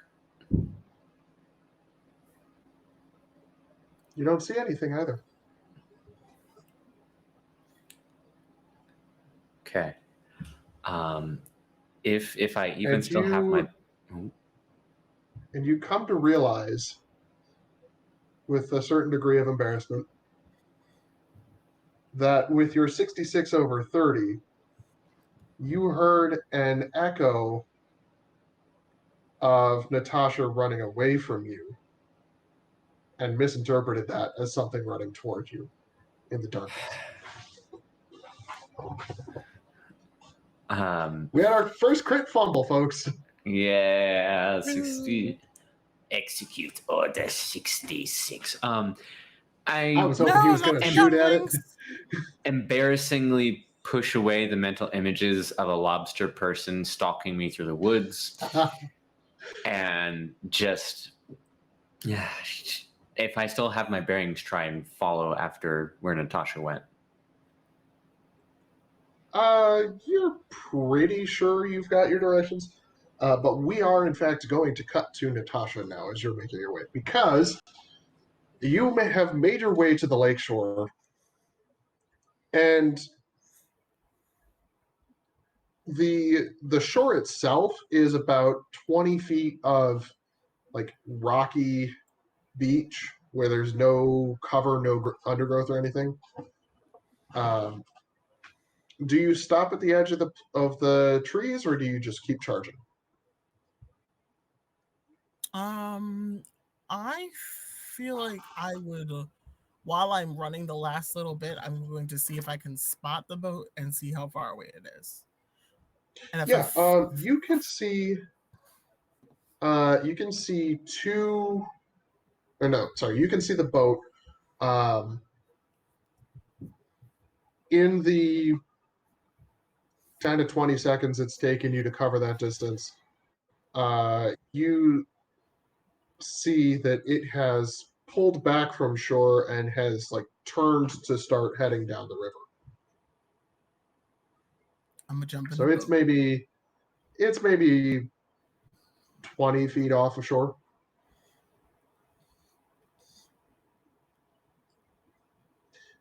You also notice that there's only two people in the boat, What happened to the third?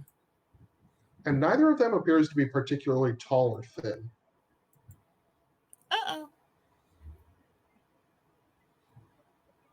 I would like to scan the area to make sure the tall one isn't like standing behind me. Roll me that alertness check. No. With a 90 over 70, you hear something crashing through the woods behind you. And then you hear Paul's voice quietly cursing as he trips over yet another root. But you Yeah, don't it's not right. see or hear anything else in the woods. Damn it! Fucking, God, don't hate this. Sorry about that. Got whew.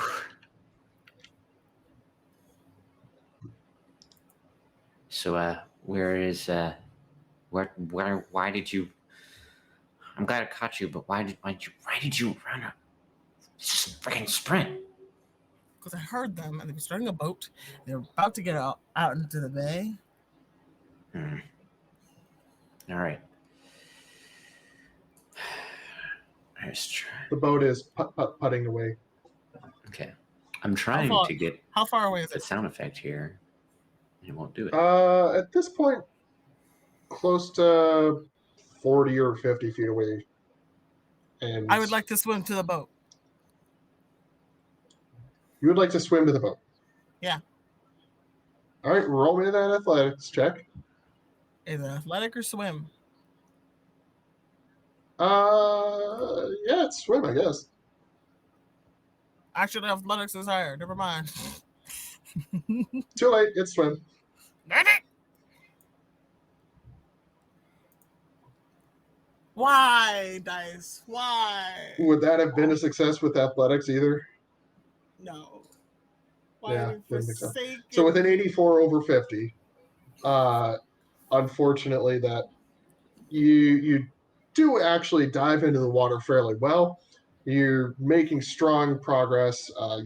You are a competent swimmer. Unfortunately, they've got a boat engine, and they see you pulling up. Like they see you dive into the water, and they rev the engine and they start heading away at about 20 knots. Statistically, the rolls that Bria's made it's absolutely absurd. There's no way with your scores that this Okay, should be here's the other thing. I don't know. I don't know how good Roll20's random number generator is, but it feels like it doesn't like players. It feels like So- it's like you need this. Guess what? Throw it out the window. Yeah. So I will offer this. If you would prefer to be rolling physical dice and tell me the result, I will trust you on those. I don't feel a particular need to be pushing on that. Yeah. It will be a D100. So Yeah. Like objectively, the dice roller, as much as technology can, is pretty close on Roll20. But subjectively, having played many games in Roll20, it never ever feels that way. it hates players. Yeah. The only thing it likes is when I do fireball. So after a little bit of swimming, you realize you are not catching up to this boat. You return to shore.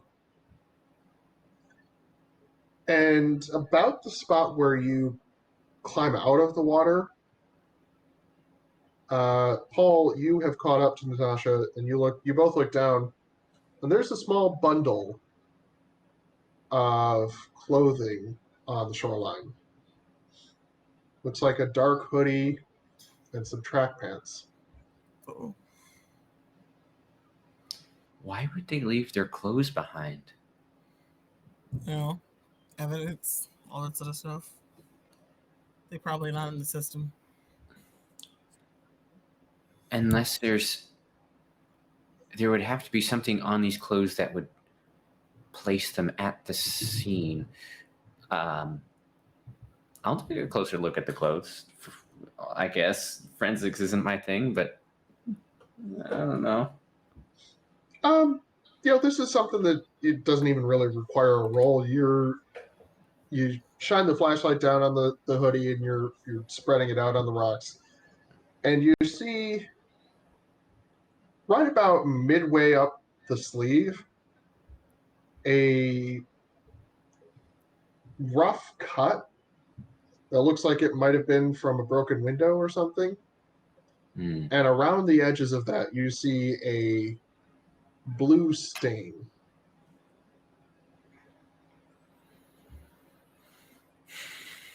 Also, Bree, your camera froze at a very unfortunate moment.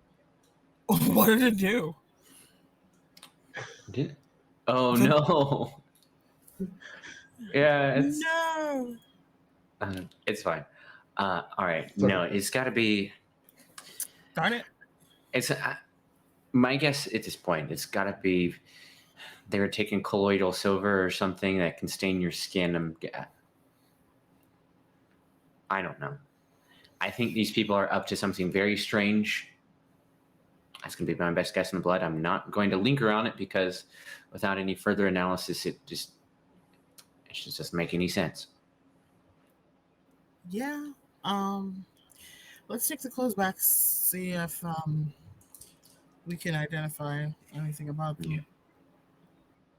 Yeah.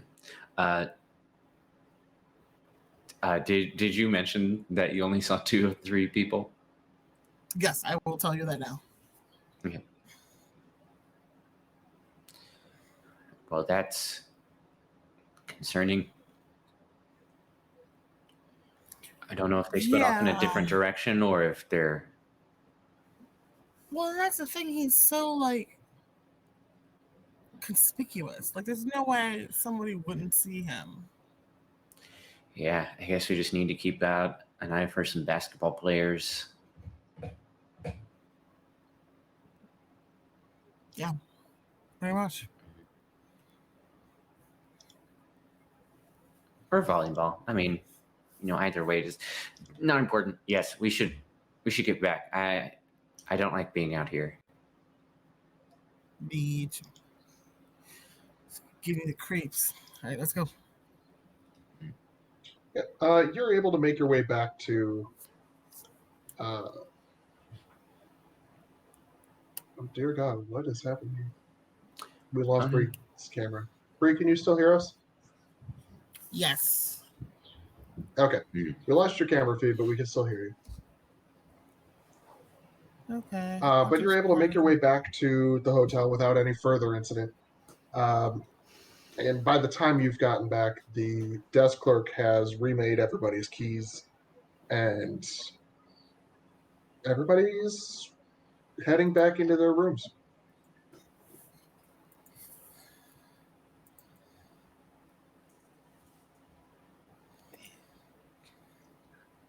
There we go. You're back.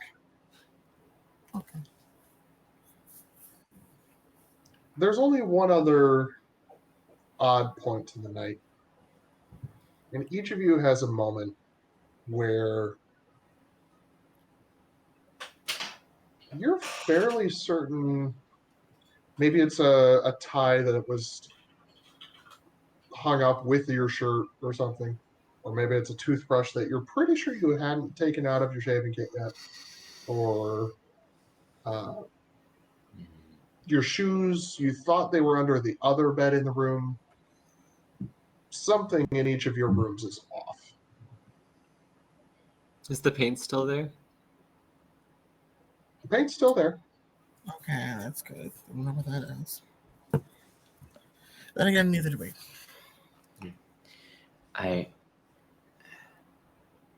It's possible that they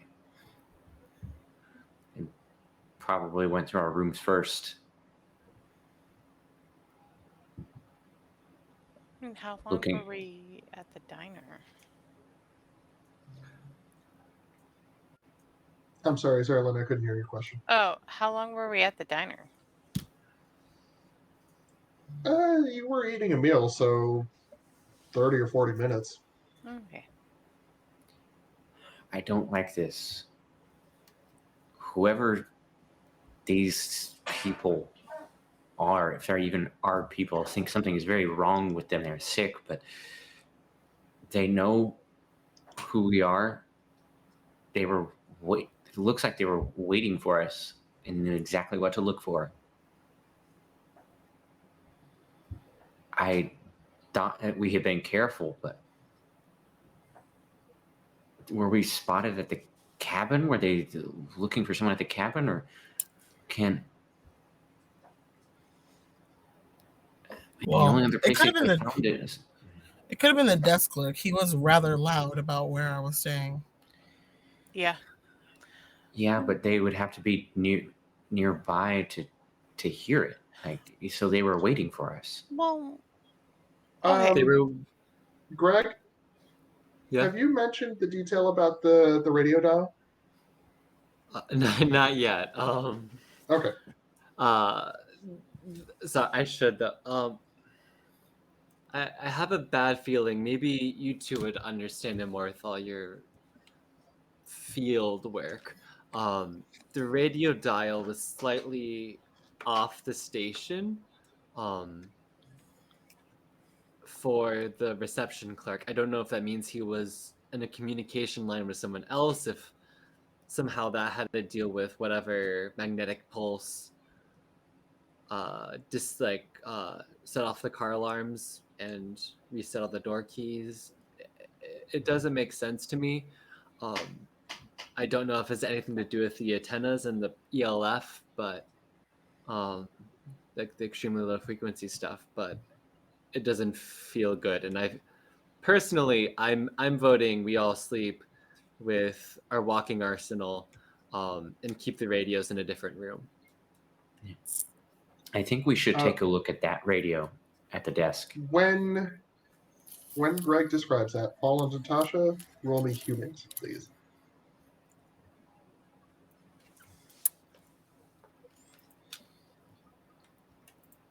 Yes, finally. All right, Natasha, this is something that you are very familiar with. This is actually something out of your Spycraft playbook. It's not a great play, but it's something that you're familiar with. And you are at least 90% certain that what happened with at least with the room locks and with the radio, was that the desk clerk reset all of the locks from his station and turned the dial on his radio to make it look like he was having troubles. Oh, It also clicks for you now that he was raising his voice when he read out your room numbers, because somebody was listening. Probably in the back room.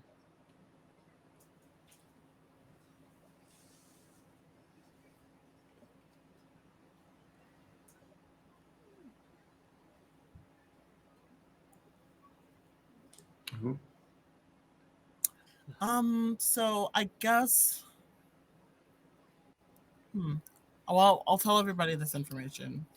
And I will suggest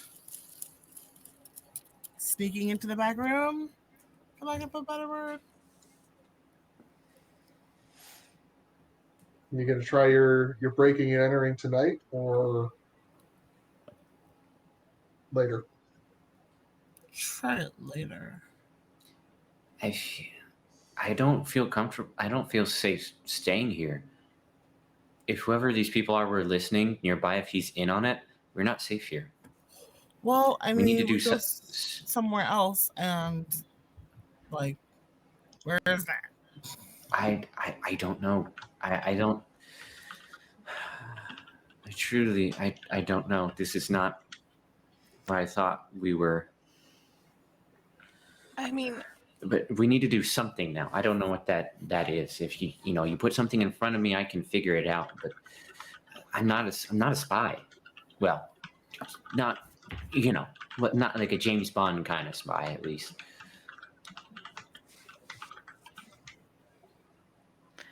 I mean, this all very interesting and different, sure.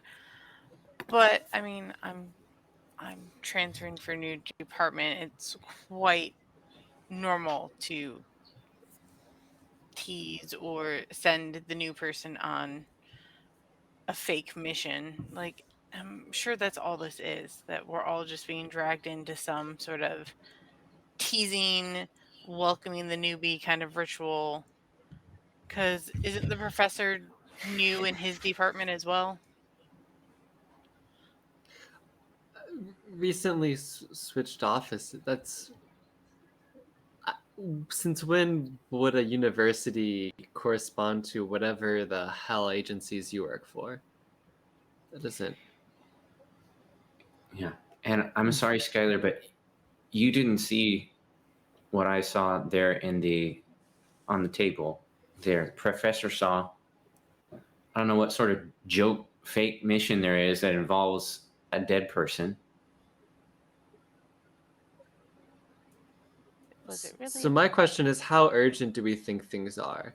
So what? They went through our rooms, tried to find something. They didn't take anything, so they didn't find what they need. They go to the bank boxes in the car. They get what they need, probably some sort of gold alloy from the files, and they leave the files behind because they don't care about the info. They care about the object, and then they run out into the night. So is this a like we need to go now before they do something terrible, or is this a we sleep? I mean, I feel like if they wanted to do something terrible, they would have just waited and because they know our room number, and just stabbed us in our sleep. So I mean, they felt some sort of urgency for some reason. Why would they? You make a good point. Why did they do it now instead of waiting for us to be asleep? go ahead. I They think wanted we to need get into our rooms first while we were gone. Yeah. So then why break into the car right then? Because it was there and we were distracted. I mean, were any of us watching the parking We would lot? have been more. I wasn't. I was enjoying my burger. I think whoever was in the back room, probably not still there. But I think, I mean, I would have a few questions for Mr. Front Desk Man. Didn't ask his name. I should be better about that, but it doesn't matter.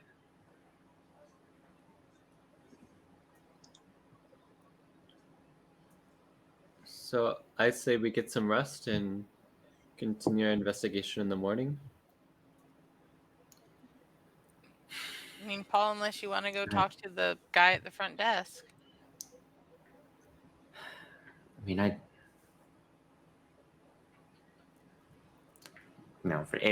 I'm in the minority, then that's fine. We can wait until the morning. In the meantime, at least I'll get some work done.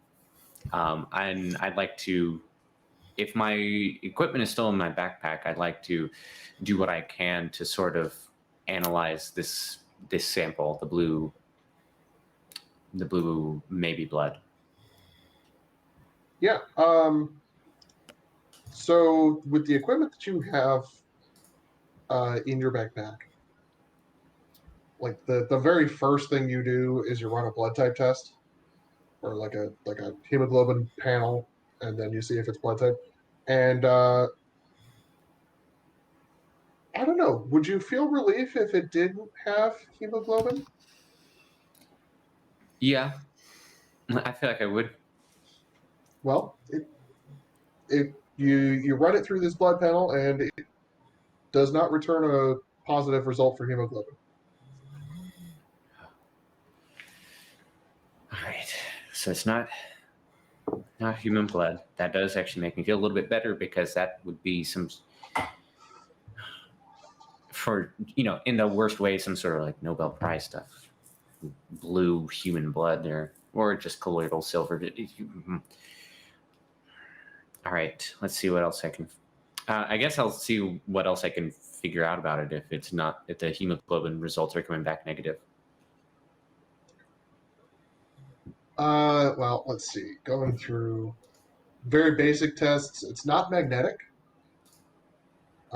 which kind of jives with it not being blood, not having iron content.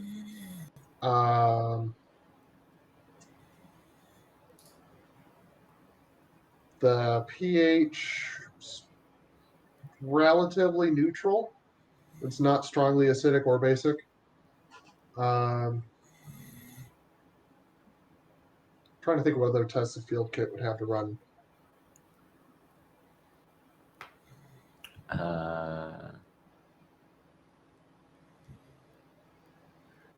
That's kind of all I can think of. Let's see.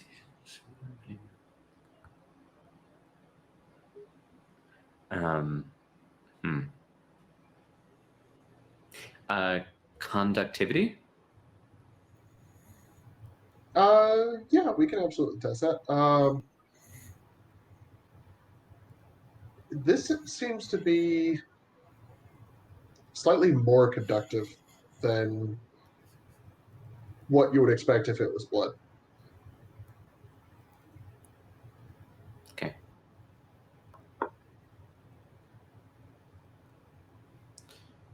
And And if you're watching one at last home, question. I actually do not know if blood is conductive or not. Jonathan doesn't either. One last question, then I'll be, I think, good. Unless Yeah, go ahead. Yeah, we good. When you say that it's blue, now that I can see it in a better light. Like what shade of blue are we talking here? Uh, it's like it's almost like a deep Prussian blue. Hold on, let me bring out my color wheel. Pull up your Bob Ross episode. Okay.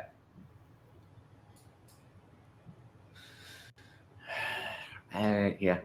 Okay. And so now, yeah, time to like think and analyze and all that. So like, the question statement holds true from before of like, I've never run into something like this before. Yeah, no, this is still outside your realm of experience. Okay. Yeah, without a full lab here, I think this is as far as I can get. One thing that you haven't asked about, but you do confirm while you're working with your field kit, the substance around the slice in the jacket is the same Oh. substance that you found on the. Right. I did forget to ask Probably. about that. I guess I made an assumption. Okay. Yeah, it's a fairly safe assumption. Now that I can, is there anything else about the clothes that is remarkable besides the blue stain? You can see in the light that it is a decorated with the logo of the high school nearby, the Calumet Cougars, and conveniently their colors are black and gold, and so the text on this is gold, and the jacket itself is black. It's a zip up style hoodie, and it's like a triple XL size. Hmm.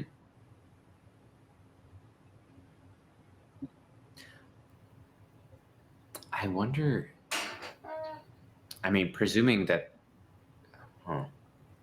I mean, this could belong to our basketball volleyball player, size like this.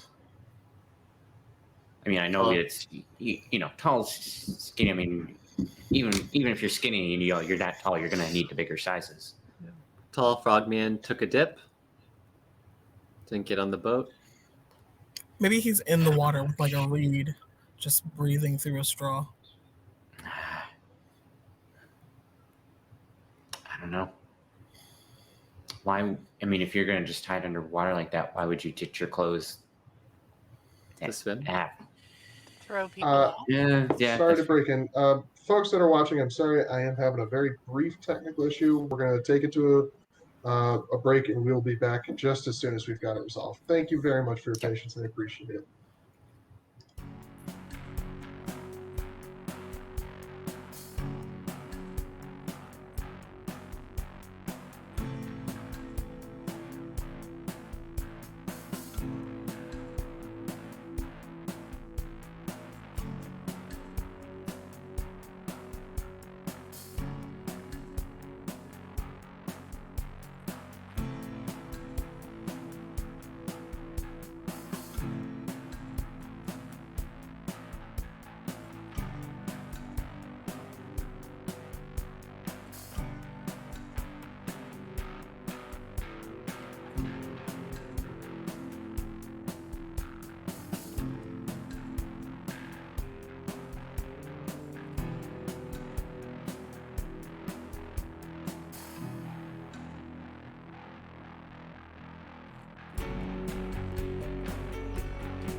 All right, and we are back. Thank you, everyone, for your patience. And oh, good, everybody's cameras are working. Great. All right, so we had confirmed that the substance found on the window and on the hoodie is not blood, or at least not human blood. We've confirmed that it was probably sized for the big, tall person, and it appears to be a sweatshirt for the local sports team, the Calumet Cougars. With that, do you have anything else you want to do before you rest for the night? I just want to paint the inside of my suit jacket again, if that's okay. Oh, Um, you want to paint? Yeah. Yeah. You have a paintbrush?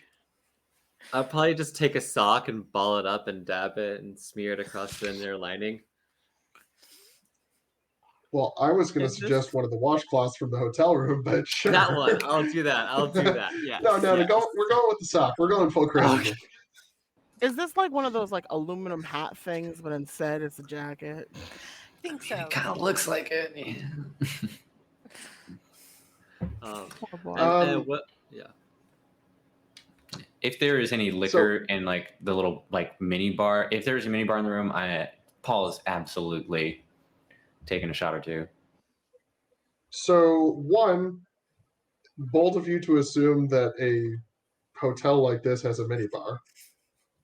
But two, nice thing about living out in rural Michigama, the liquor store is 24 hours. So, Ooh. what? Wait, that's a thing? Yeah. I'm gonna What? go to the liquor Well, okay, so here's the thing. I live in the Baltimore area, and that was one of the biggest transitions of moving down from Michigan. Is in Michigan, there aren't liquor stores per se, because liquor is just sold at a grocery store.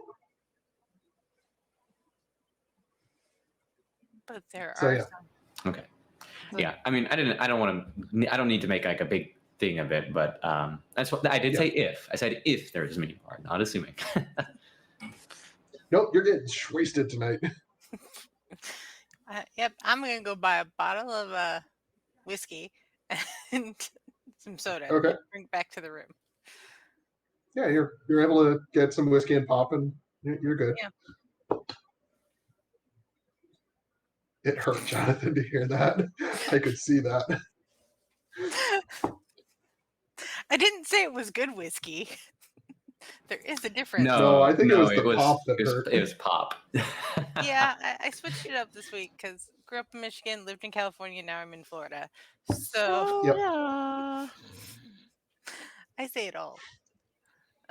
So yeah, the next morning, Skylar and Paul, you've both got very light hangovers.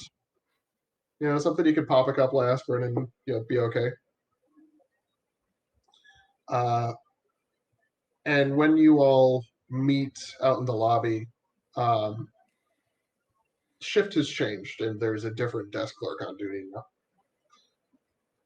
This one is a woman. Her name tag reads Dolores, and she's probably late 40s, early 50s, dark hair, shorter. Doesn't look like she grew up around here. And when she greets you, she's got a very strong Western accent that suggests that no, she in fact moved here.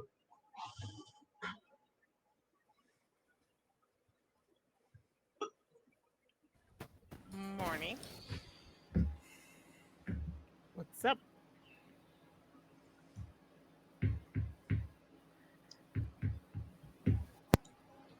Morning.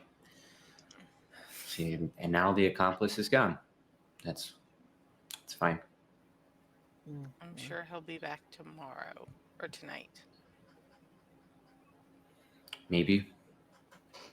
Will we? I don't. Will we be here tonight? I mean, never mind. The rest of you notice that Kevin is, or sorry, not Kevin. Greg is standing a little stiffly in his suit jacket. Oh, Like it doesn't fit right anywhere, and you distinctly remember it fit very well yesterday. Well, what's going on? uh, so, and like I kind of lower my voice a little bit, and I'm like, I wanted some extra protection, so what happened to Charles didn't happen to me. And like I fold over like a corner of like the suit jacket, and you can. I'm assuming it's like there's like creases and stuff in the paint, right? It's not Yeah, great. there's like a thin film, really. Yeah. Just It kind of looks like the inside of his jacket has gone crusty. yeah. What happened to your jacket? I use the the frequency reflecting paint, so that way, because Charles went crazy, probably because of some sort of radio frequency. We are going to a mine or an ELF station associated with that radio frequency. I don't want to get hit with that radio frequency. I like living. I don't know about you. All right. All right. I mean, you know it doesn't cover your head, right? Did you notice know- the sunburn wasn't on his head and he still went crazy? You know, that's a fair point. Fair We point. don't How do you even know he didn't bathe in it though? Like, we don't even know what the paint does. We know it So- reflects frequencies. And frequencies are being emitted and people are going crazy and dying. Frequencies are constantly being admitted. Are you afraid of a microwave? I am now. God. So you're Radio going waves crazy, shouldn't that's give people great. sunburns, and yet he was burnt. But do we It know doesn't make from sense. radio waves? There are Whatever many- was You can get a Whatever- sunburn from going outside. It doesn't mean radio waves caused it. something is wrong with the emitters, and it could Project Sanguine could cover 40% of the peninsula if it was fully online, which it is luckily not. I'm just playing it safe. I'm not asking you to play it safe. You guys can do whatever you want. I'm just playing it safe. All right. I think we should grab a bite. and- Sorry, Doctor, Greg, I'm blanking on your last name. Lobachevsky? Dr. Lobachevsky. Sorry, there's a message for you that got left this morning. Your research assistant, Ms. Hill, she says to give her a call back. Something about something going on at your office. Okay. Will do. Thank you for that. And then just to check with you, John, I don't have a Miss Hill, right? So I'm assuming that that's the handler. No, that Odessa Hill is a student that's been TAing for you. Oh, okay. Sure thing. I assume there's like a payphone in the corner or something of the. They got a house phone. It's not a payphone. They have a what? Oh, They have is a it house house phone. phone? A house phone. Yes, Yeah. I will use the house phone to make a call to the university. Yep. So you call your office number. A couple of rings. Odessa picks up. This is Professor Lobachevsky's office. This is Odessa speaking. How can I help you? Hi, it's Dr. Lobachevsky. I heard I Oh, missed a hi, message. Professor. How you doing? Conference is a conference. What can you inform me on? Well, there's been a little complication with your new office. They ended up having to fire the guys that were doing the plaster work in there. Um, at some point between when you were last in the office and when I came in, uh, just to go over things this morning, um, they carved some kind of symbol into the wall. Could you describe it for me? Yeah. So the entire thing's in like a circle, and then there's some kind of scratchings on the inside of the circle. I don't know if it's meant to be writing. It's not in any alphabet I recognize, but uh, it's kind of indistinct. I don't really know. And then inside the circle, there's a the triangle that put on the back of the dollar bill with the eye on it. Yeah. And then out from the sides of that, there's these little wavy lines that like seaweed or sun rays or something. I don't know. Oh, and it just looks like it's just etched or painted or. No, it looks like they carved it in with a putty knife. All right. Thanks for letting me know that. I just for I know for like legal reasons, like we should keep grades locked. Can you keep things locked? I know we often use my office as like kind of a storage space, but do you have a safe place to keep grades? I don't want you going in and out of there if people no, are going actually, to come back and recover it. I told the dean about this first, and he took care of your grades. He's got them in his office. Okay, just don't hang around there too often. Well, I'll be honest, I was kind of using it as a study room, but yeah, I can work in the library. That's fine. Real quick, is there my radio in the corner? Could you turn it on real quick just to see if it's still working? Yeah. Any Sorry, particular station? No. Maybe just scan through, make sure it's all working. Sorry, it's just a hunch I have. Yep. You hear her like take the handset over toward the corner of the room, and like you hear the radio turn on. You hear a couple minutes of talk radio, flip or a couple of seconds of talk radio, flip to the next station, a couple of minutes of seconds of jazz, a couple of seconds of oldies, 3 different country stations, more talk radio. It sounds like maybe football, Monday morning quarterbacking kind of stuff. But it sounds like your normal radio stations. Okay. All right. Thanks so much, Is Odessa. that good enough for you, Professor? Yeah. That's good enough. Thanks. Sorry about that. You sound a little nervous. Your talk went okay, right?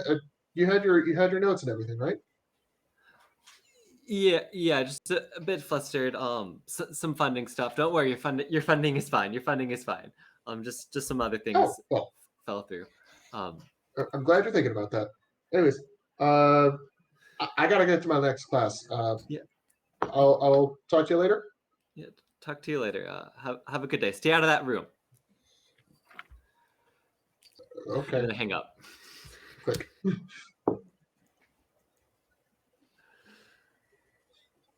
And so I kind of fill in everyone else about that. Does that okay? So first off, do we think the waves are like the low frequency waves? Or am I going crazy? You see my face, that like grim expression as I pull out that document that was left, the file, and I show it because that file has the esoteric order of Dagon, and it is that symbol that you just described. Great. So they know who we are. Great. Yeah. It's a warning. They can be where we are at all times. How did they find out who we are so quickly? Like we just started this yesterday. Who are these people? Only one of you checked in under a fake name. Yeah. I mean, technically, I wasn't able to give a name. That's fair. I think I would have used a fake name as well. Yeah, you probably okay. So two of you were in under fake names, but Paul definitely gave his as his real name. I And, usually do. Yeah.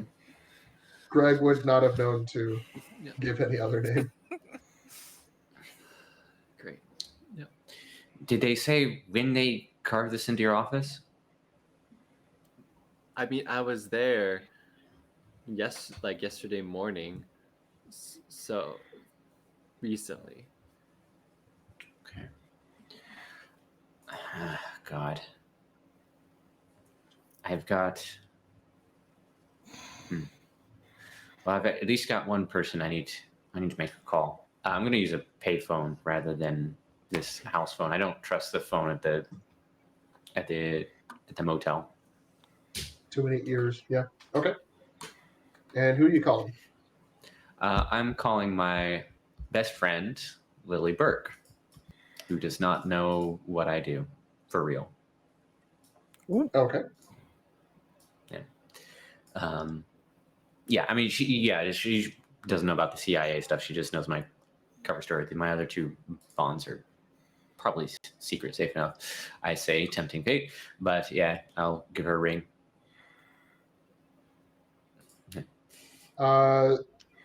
This is the Burke residence. How can I help you? Hi, is that you, Lily, or is she? I mean, is it? I would probably recognize her voice. Paul? Is it Lily? Yeah, it's Paul. It's Lily's Paul. voice. Hi. Oh, hey, how you doing? I haven't heard from you in a while.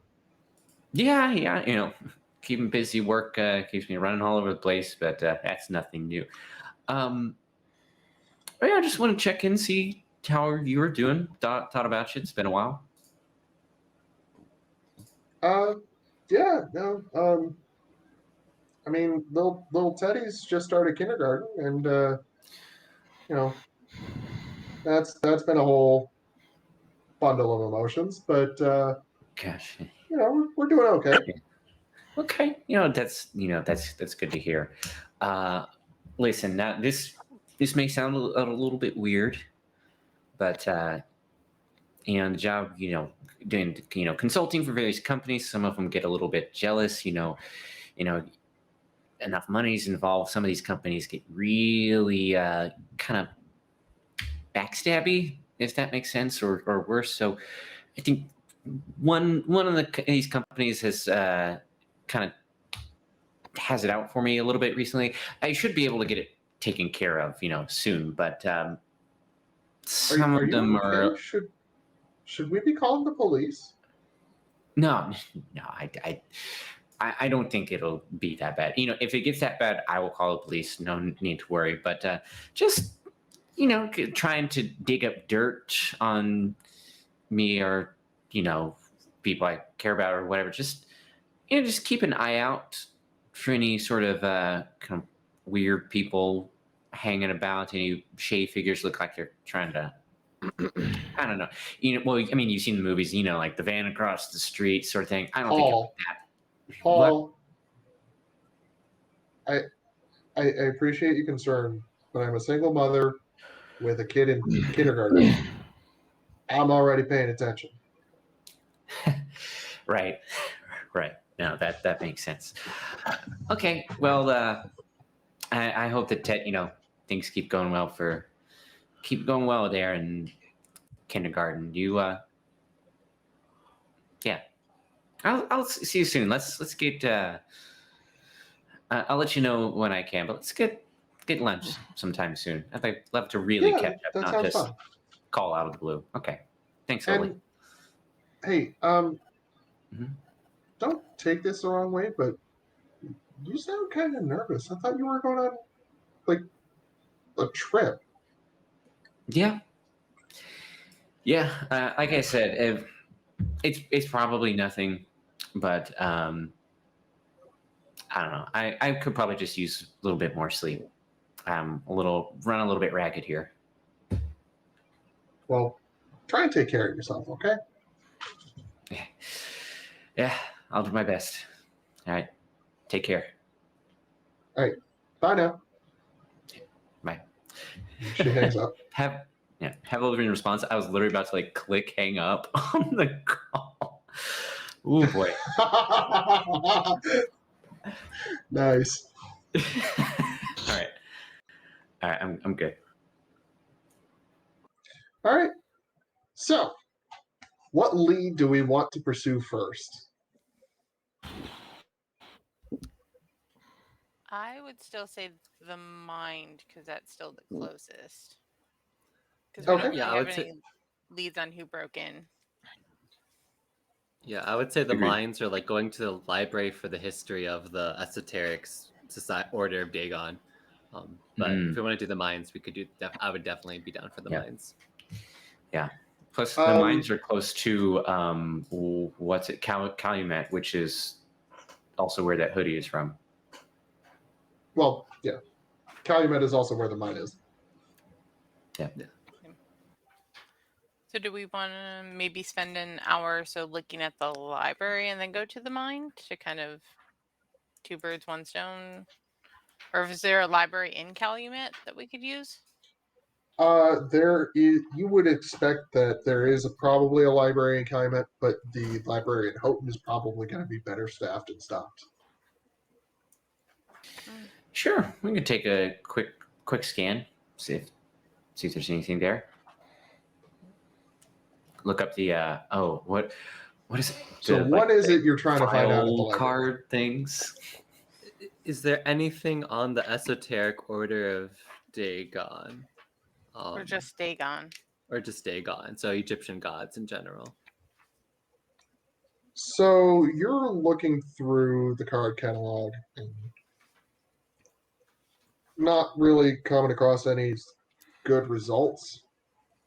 And you go over to one of the librarians to ask for a little bit of help, and you're like, I haven't heard of that specifically, but that sounds like sounds like it could have been one of the service organizations. Back when Calumet was a big mining town, they had people coming in from all over the world to work in the mines because that was good money. But we're still a backwater in the middle of nowhere, and a lot of these people, they might have had 2 or 3 people from their hometown or home country with them, but not many more than that. And so to build a sense of community, to bring in some sense of entertainment, a lot of them joined these benevolent organizations. You had the Masons, you had the Templars, you had the Hibernians, you had the Order of the Eastern Star, you had all kinds of different orders. They all shared lodge halls and all that, and they make a big show of having rituals. Some of them marched like military organizations and all that, but at the end of it, it was an excuse to go out drinking with your buds,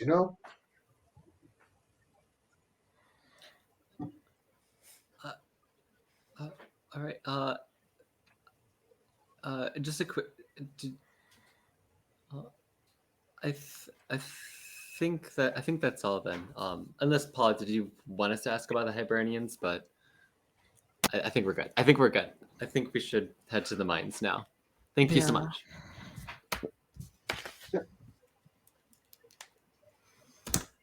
Well, if you want to know any more, we've got a couple of books about the benevolent societies if you want those. But I mean, do you mind if we can check out a book? Like, we don't need to stay here and read it. Do you mind if we let me check just out? let me just get your name and your phone number. No, you're not local to the area, right? You don't have a library card? No, I'm not. Tell you what. Oh, I look at my watch. Oh, actually, whew. No. Well, I'll probably be back. At later. Sure, I gotta run. But yeah, I might be back for. Sorry, I gotta go. Okay. Yeah. Have a nice Paul day. is suddenly very concerned about who he leaves his name and number with, Uh, even the library. Do I have a library card? I guess. That would not be unreasonable for you to have one. Yeah, I guess I'll check out a book on benevolent societies. They already know who I am. Yeah. So Might as well. you check out the book, and it's this. It looks like it's some sort of local, like small run publishing thing. Mhm. It's probably 200, 300 pages of text. Mhm. Like it's not a small book. Anything in the index stick out to me, or with a quick glance? So the index doesn't have any headings that seem like it would work, but you go back to the references at the end. Sorry, I'm confusing table of contents and index. The table of contents doesn't have anything. The index you're going through, and like most of the orders are listed on like page 203, page 206 through 209, page 215. Mhm. There is a listing for the Esoteric Order of Dagon. It is listed on precisely one page. What? Page 666. No, the book's not that big. No, it's page 146. I turn to page 146 if it is still there. It is still there. And you see first and foremost the symbol. Like this is a kind of book that has the symbol for each organization on their like the first page that they get mentioned on.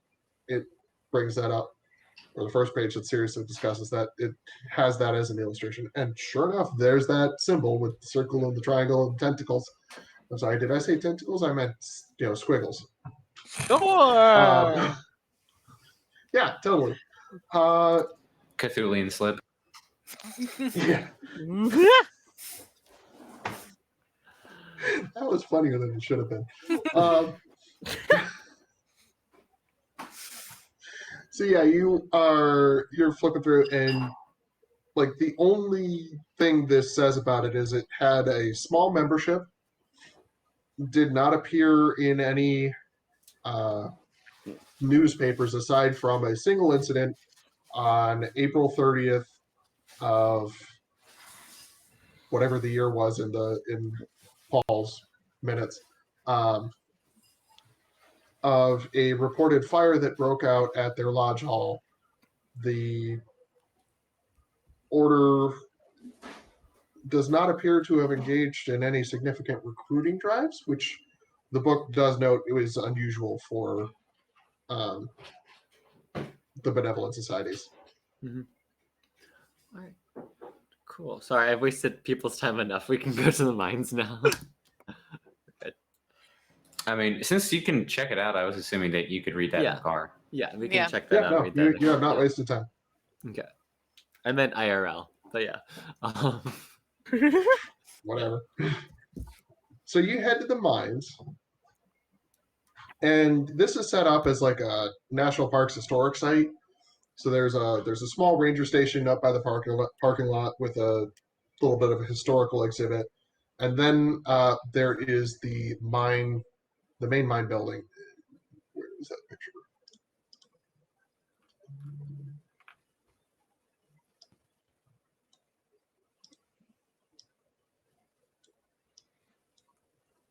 So, and this is a little bit edited, but you can see the large conveyor belt building that basically housed the pulley system that the mine elevators would have used. And around the back of that, you can see several large pieces of mine equipment that have been kind of left out to rust, kind of set out as an exhibit. It's that weird state of put on exhibit but not preserved. And further back, you can see several, like 2 or 3 other buildings similar to the one that you're right next to. And you would guess that these are each different shafts of the same mine. Is there any sort of numbering system on to state like one is shaft 1, shaft 2?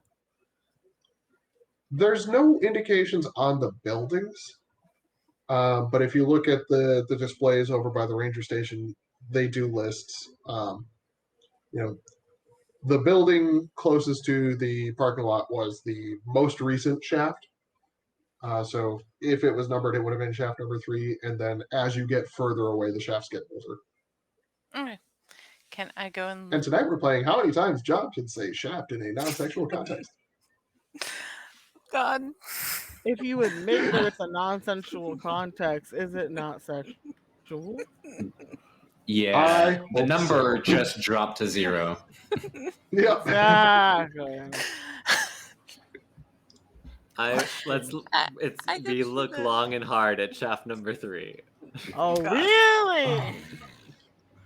It glistens in the Pick dark. number 3 Everyone. below. Oh Okay. goodness. Good news, audience. We are coming to the end of this session. Oh, So as you're the building is actually set up with a fairly decent historical display. You can see like the elevator car and the conveyor belts that would have brought the ore back up out of the mine. But as you're walking through this building, one of the rangers comes up in their traditional Smokey Bear hat, tan uniform shirt, and green pants. They come up. It's a young man, probably mid-20s. Clean shaven. Looks like he was probably the star high school quarterback about 10 years ago. Mhm. Not even 10 years ago, 5 years ago. Ages are hard. Time is a construct. Numbers. But he comes over. Yeah. So he comes over. So, interested in our local history? Is there anything I can help you find? Oh yeah, I was just wondering about all of these mines, and I'm fascinated to know, kind of whatever it is about them. I've heard there's some, they're no longer used, and that they were a big boon to the area, and unfortunately now they're not. And I'm just interested in hearing about it all. Yeah. So, well, this entire peninsula runs over a fairly large, like a tremendously large vein of copper, which was actually discovered when colonists first came to this area a couple of hundred years ago, and we realized that the Anishinaabe native Galikans that lived here, tribes in other areas were using stone or maybe iron tools, but the tribes here mostly had copper tools. They had ready access to. Yeah. So he's going on and on, giving you the full historical thing, talking about how basically the towns developed around the mines. Because the companies that own the mines realized that workers needed a place to live, and so they basically created company towns. And he briefly touches on the benevolent societies, and then he says, and then the copper mines started, having less and less yields. There was some issue with an attempt to unionize. Uh, Really? New developments in mining technology made it so that these mines were less profitable than mines in other parts of the country, and then eventually they just shut down operation. What happened with the attempts to unionize? Well, there. Yeah, we. I was like, she's just gonna try and keep him talking as long as possible to give anyone. I mean, I else can what absolutely it tell you what happened with the attempt to unionize, but if Yeah, we somebody can is look around. attempting to act while this guy is distracted, let's pivot to that.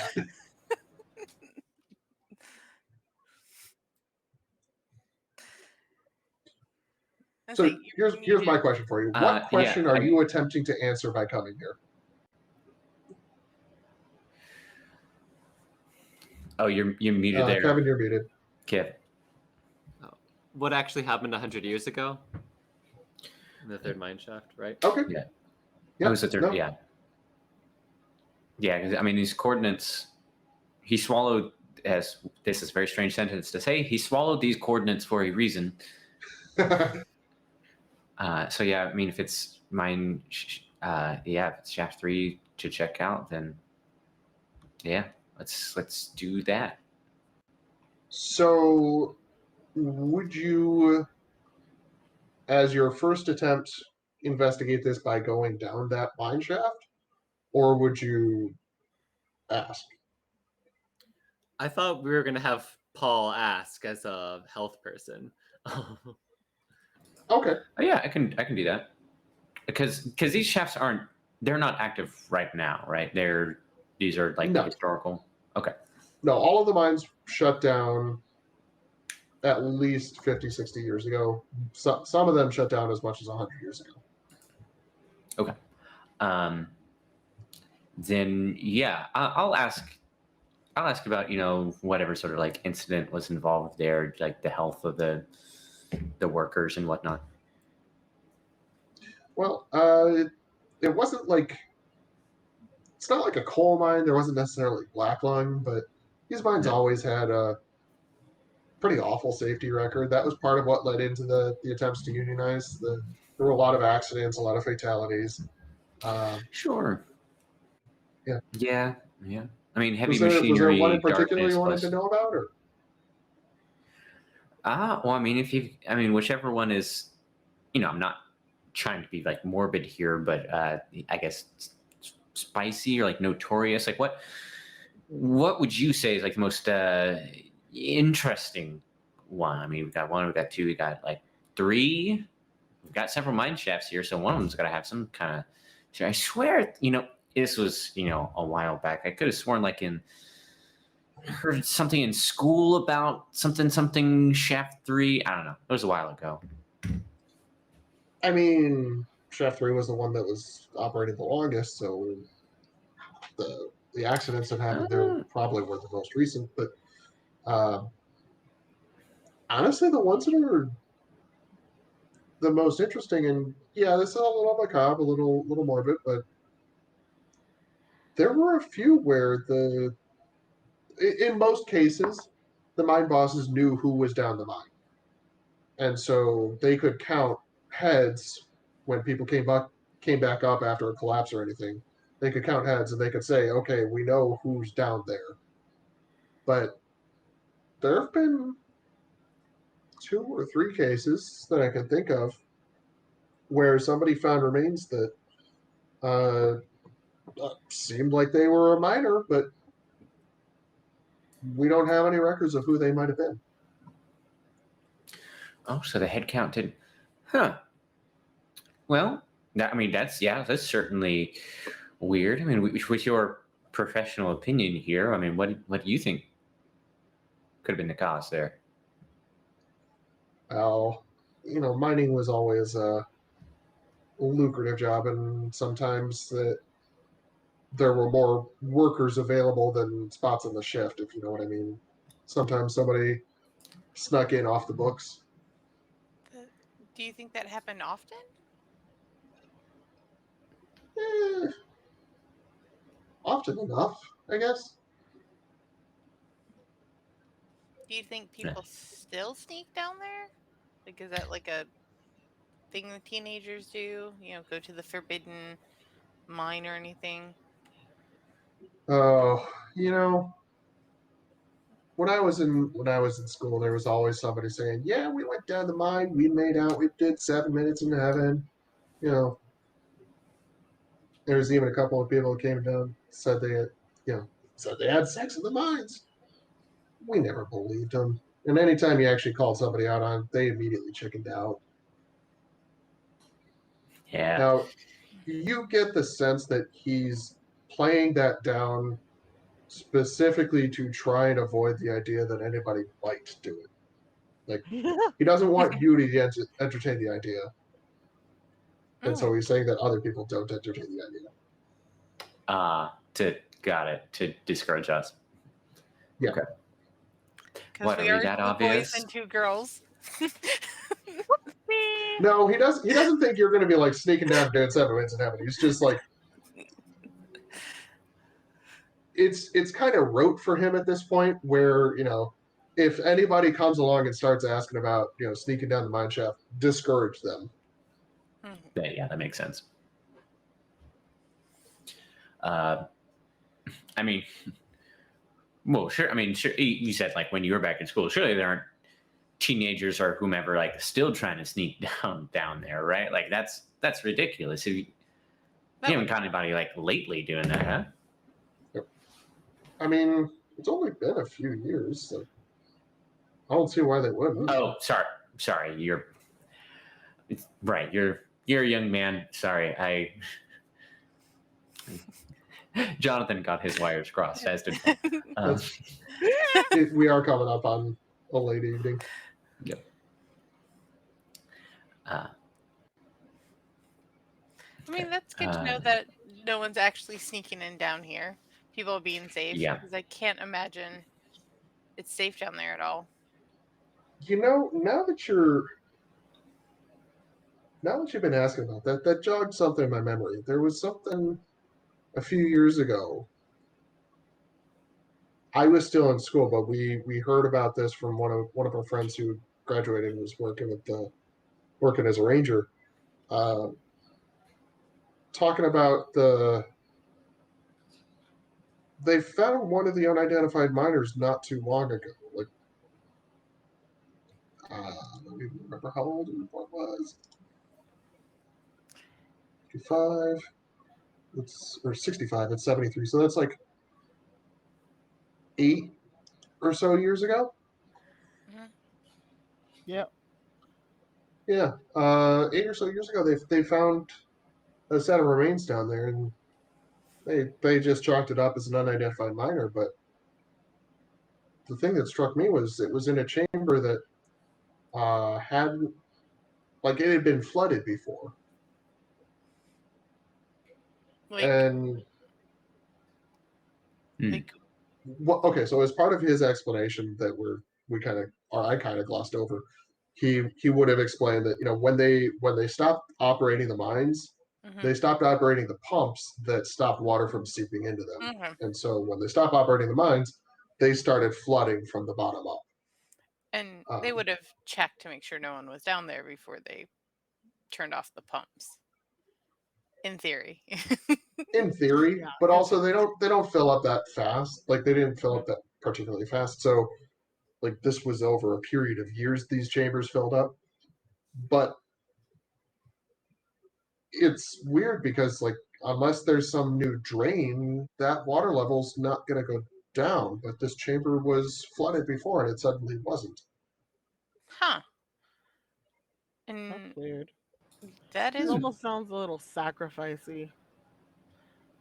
Or someone turned the pumps back on? Would that be possible? No. That's one of the pumps right over there, and he points at one of the rusted pieces of equipment. Oh. Did like were there clothes in the remain? Did it seem like someone had taken some off for like a skinny dip or something? I wasn't there for that. Oh, I was sure. I was still in middle school, but I can go check if you want. Like, we should have the report somewhere in the office. Yeah, that'd be pretty cool.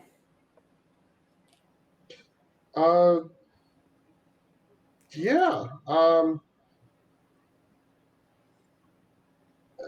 I don't see what harm it can cause. And he goes back in the office. We'll tell all your friends that you're super cool if you do. That might actually work on him. His name's Tad, by the way. Tad. I keep forgetting to ask these people's names. I'm always bad about that. It's fine. He comes back. My name's Ted, by the way. Hi, Ted. He comes back a few minutes later with the file, and it's in this accordion folder, and it looks like it hasn't been opened since it was written. Hmm. But when he pulls it out, you realize very quickly that it is literally the same document that you had in your Charles Amherst's files. It's the same document without his addendum at the end. Hmm. Okay. And so it lists that clothes were found for a miner and a mining helmet and a lantern. Hmm. Well, I pretend like I haven't read this before, and I'm like, wow, that's so interesting. And I mean, does anyone know what happened to this witness? Because bright flashes of light and electrical arcs, that sounds terrifying. Yup. I mean, she was in school a few years ahead of me. Um, I mean, she came back to school the next day and she started talking about that. And I'll be totally honest, I'm, I'm pretty sure she was either drunk or high that night. Hmm. Like, there's not a lot to do around here. And when, it's just you and your girlfriend out in the backwoods, Yeah, sometimes you sneak a bottle of something. I don't know. makes sense. And I was like, and I'm not saying anyone does, but if someone were making their own like moonshine or something out here and you found it, like you might try it and not really think anything of it. Nah, nobody's got any stills down here. We check around enough for that kind of equipment or any Well, equipment good. that doesn't belong here. That's good. That's smart.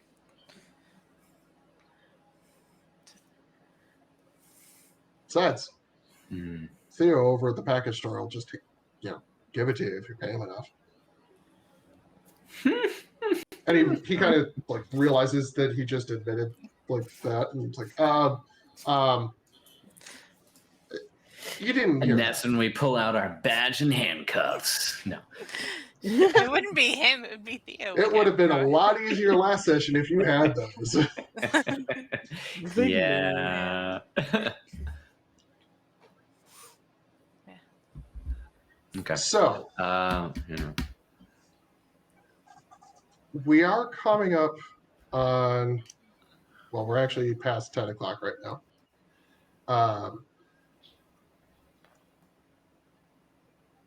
I'm inclined, if you're okay with me stepping in a little bit for just a tiny little bit of railroading, Please.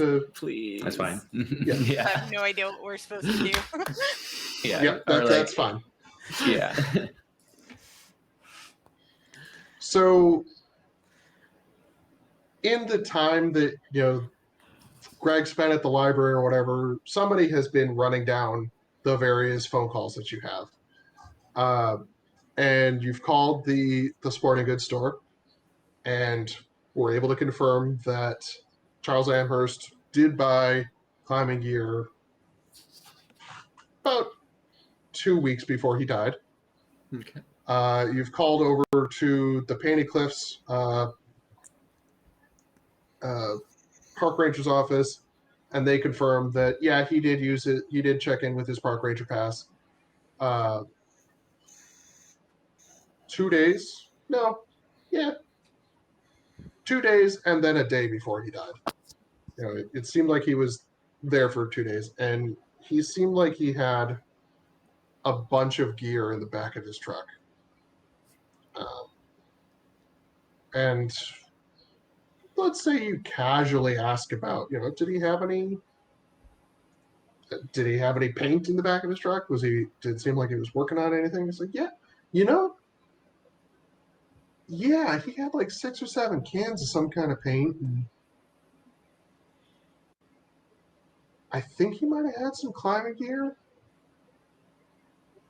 I don't know. I saw a bunch of rope and a bunch of paint. Um, I wonder if we can get the invoices from them. Invoices from whom? For the whatever he bought at the camping place. Oh, he didn't buy anything there. He just checked in and you know he Ah, paid his park entrance fee basically. But he's a ranger, so he doesn't have to pay anything. Yeah. And then the last call that you make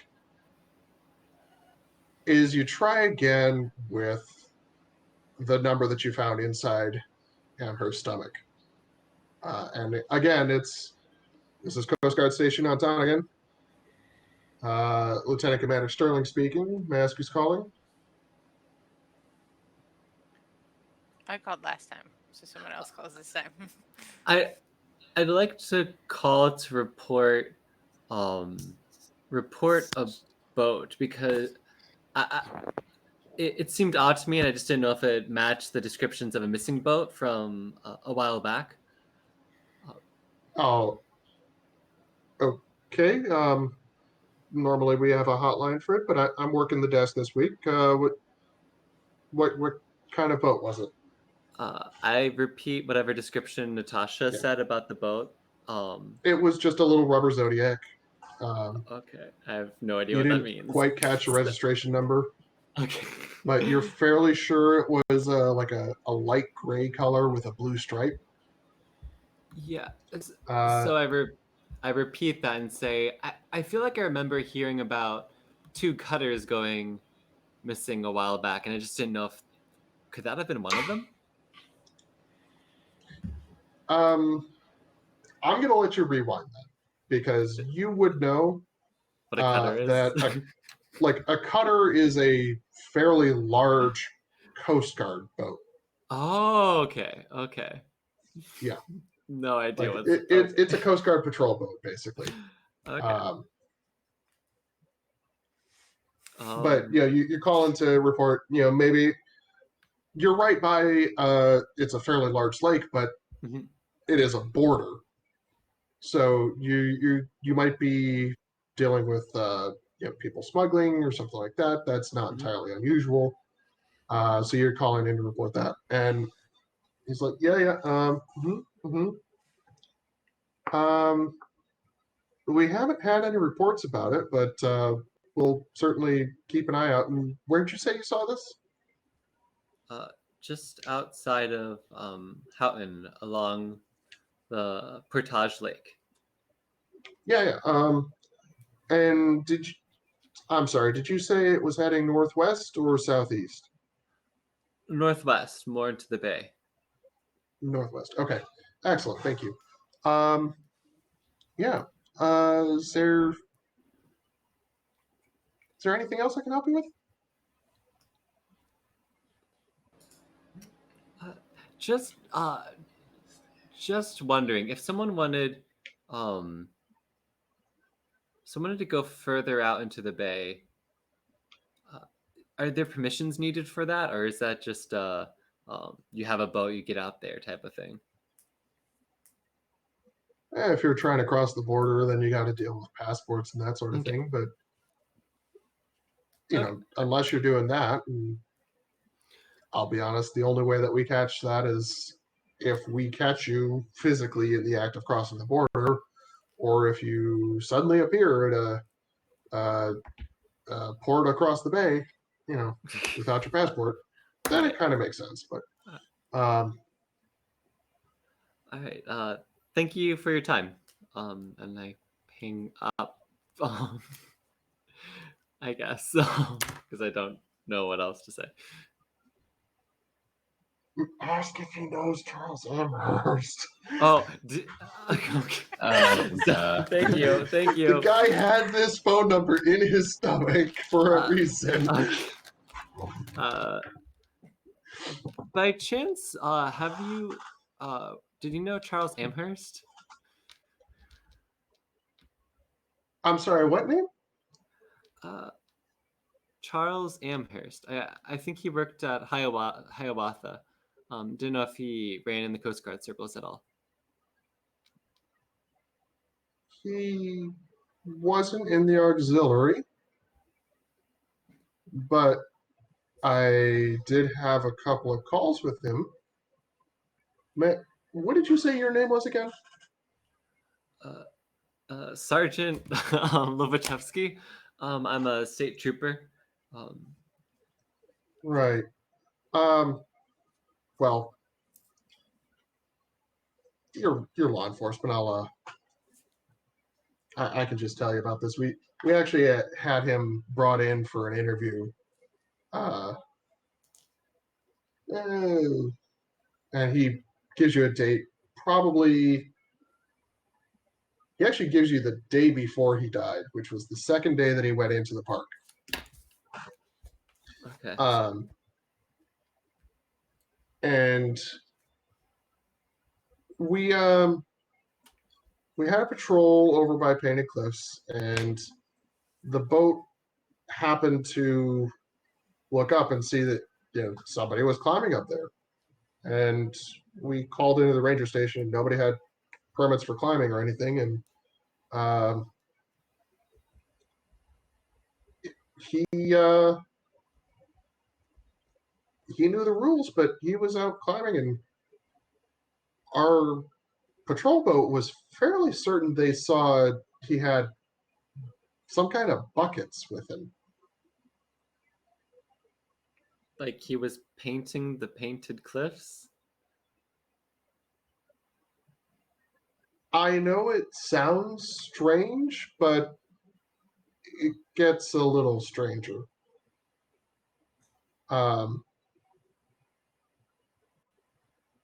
We were testing a new piece of camera equipment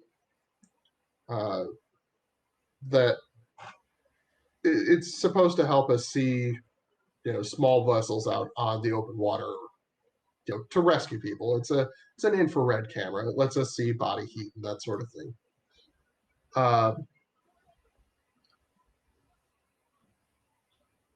The paint he was using was transparent, invisible light. But when we turned on that camera,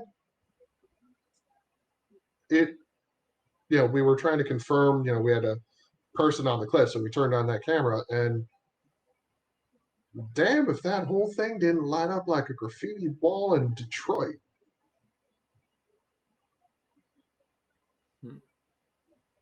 Like he was... Huh. Yeah, he was painting some kind of branch or symbol or something. Did it by chance... was it by chance a giant triangle with an eye in it with squiggle, or at least was it the beginning of squiggles at least?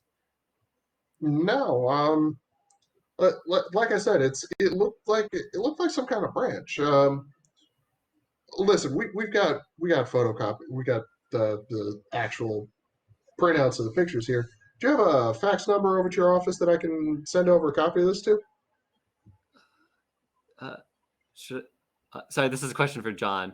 I guess I'd have a fax for my office, right? I guess. Is there You would more have a convenient fax place? at the math department. You have a contact at the state police that you could have fax to, or you could give the fax number back at the hotel. You got a couple of different options there. I'll do my office then, and I can call Odessa. I don't suppose there's a fax machine at this ranger station. High or low? Ooh. High.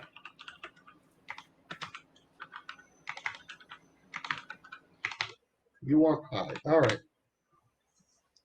Well, that's a 97 out of 100. Good job. Yes, they do in fact have a fax number.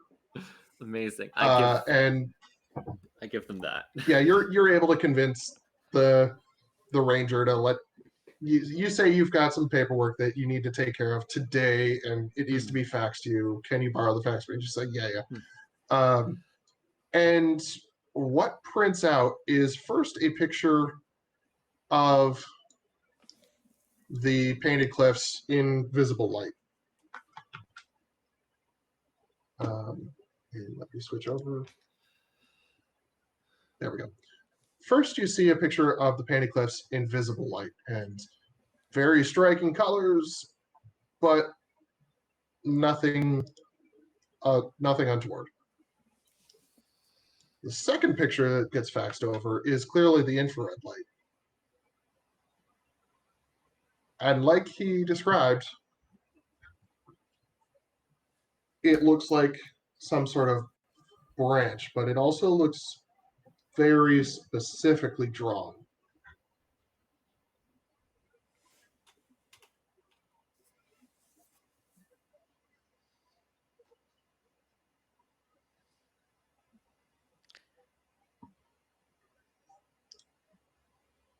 Does this symbol look familiar to any of us?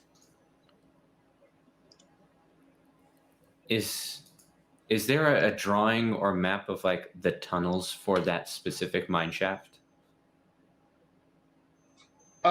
Yes, and it does not match that. Okay.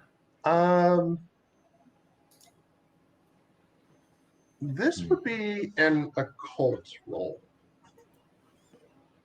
Trying to identify. I mean, I don't have a lot of occult, but I I'll mean, try it. I've got that base 10. Nope. So with a 97 over 10, nope, you don't. The second 97 in a row. Yep. 56 over 10, that's a no. If we're all diving in, let's watch me fail too. Like, all right. Yeah, let's give it a shot. This just tells me I'm 39 rolling. over 39 over 10, you're getting closer. You're getting closer. This just tells me for the rest of this, I'm rolling dice at home. Yeah, Can I take- I think after tonight I might If go. I take 2d4 physical of die. sanity, can I like know what this is? Can we make a Oh, deal sure. with double here? You know what? If you want to take the voluntary insanity loss, you stare at this. You rack your brain. You're considering the geometric possibilities. You're probing the fundamental angles, the obtuseness, the acute angles. You're trying to compare how that might go to the golden ratio and all that. You are driving yourself just a little bit off the deep end here. And it clicks for you that you've seen this before in a book talking about specific sacred geometries. Oh. And you recognize that this is something that was called the Elder Sign.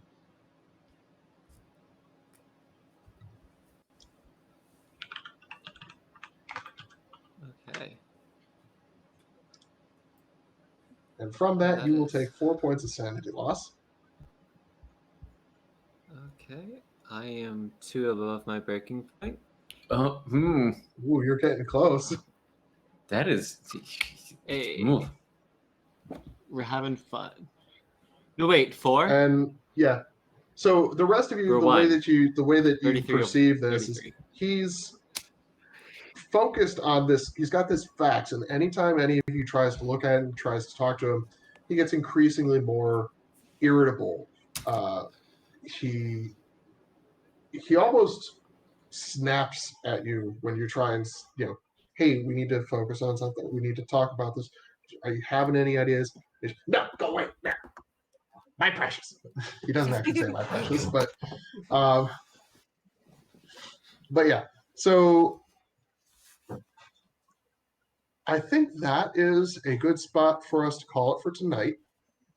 We'll have one more episode next Sunday. That is going to be the 24th, I believe. Mm-hmm. Yep. Yep. One last episode next Sunday, the 24th at 7 o'clock Eastern. Let's go around the table real quick. Does anybody have any other projects that they want to promote? Kevin, no. Bree, no. Jonathan, no. Sally, no. Everybody's being real boring here. That is perfectly okay. Yeah, we've been moving. We'll make some projects later. Totally I say understand. we. I have been. I will say, I do have one project in the works that I'm not prepared to reveal quite yet. But if you are in Quelmar, expect a formal announcement next week. Hypothetically speaking, it might involve another game. Hypothetically speaking. Also, if you're watching this from Quelmar, thank you so much for joining us from there.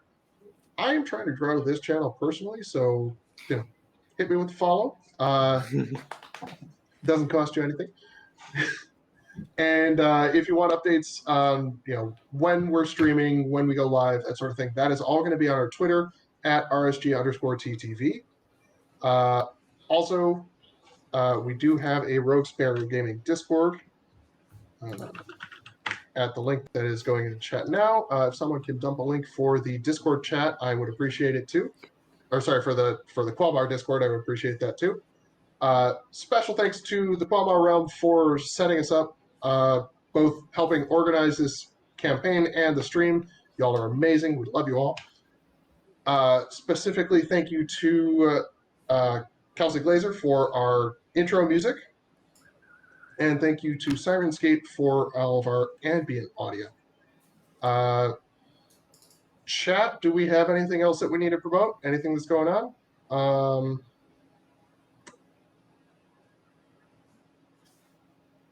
Playtest Tuesdays on the Quelmar Realm is going to be obviously on Tuesday night. Quelmar Gameapalooza, Jeff, I unfortunately do not have the details on that. I know that is being hosted by Alyssa here in Baltimore next weekend. But unfortunately, like I said, I don't know any more details. That is all going to be on the Quelmar Discord, so please, once that link goes out, grab that. I am failing as a host here. With that, I think that is all of our promotional materials. There only remains one more vital task. Thank you, Jeff. One more vital task, something to do with, what is this? Orbiting platonic solids. Right. Keep rolling the dice. rolling the dice. Refrain from rotating those polygonal solids. Have a great night, everyone. Also, We will don't see stop you rolling those next week. dice.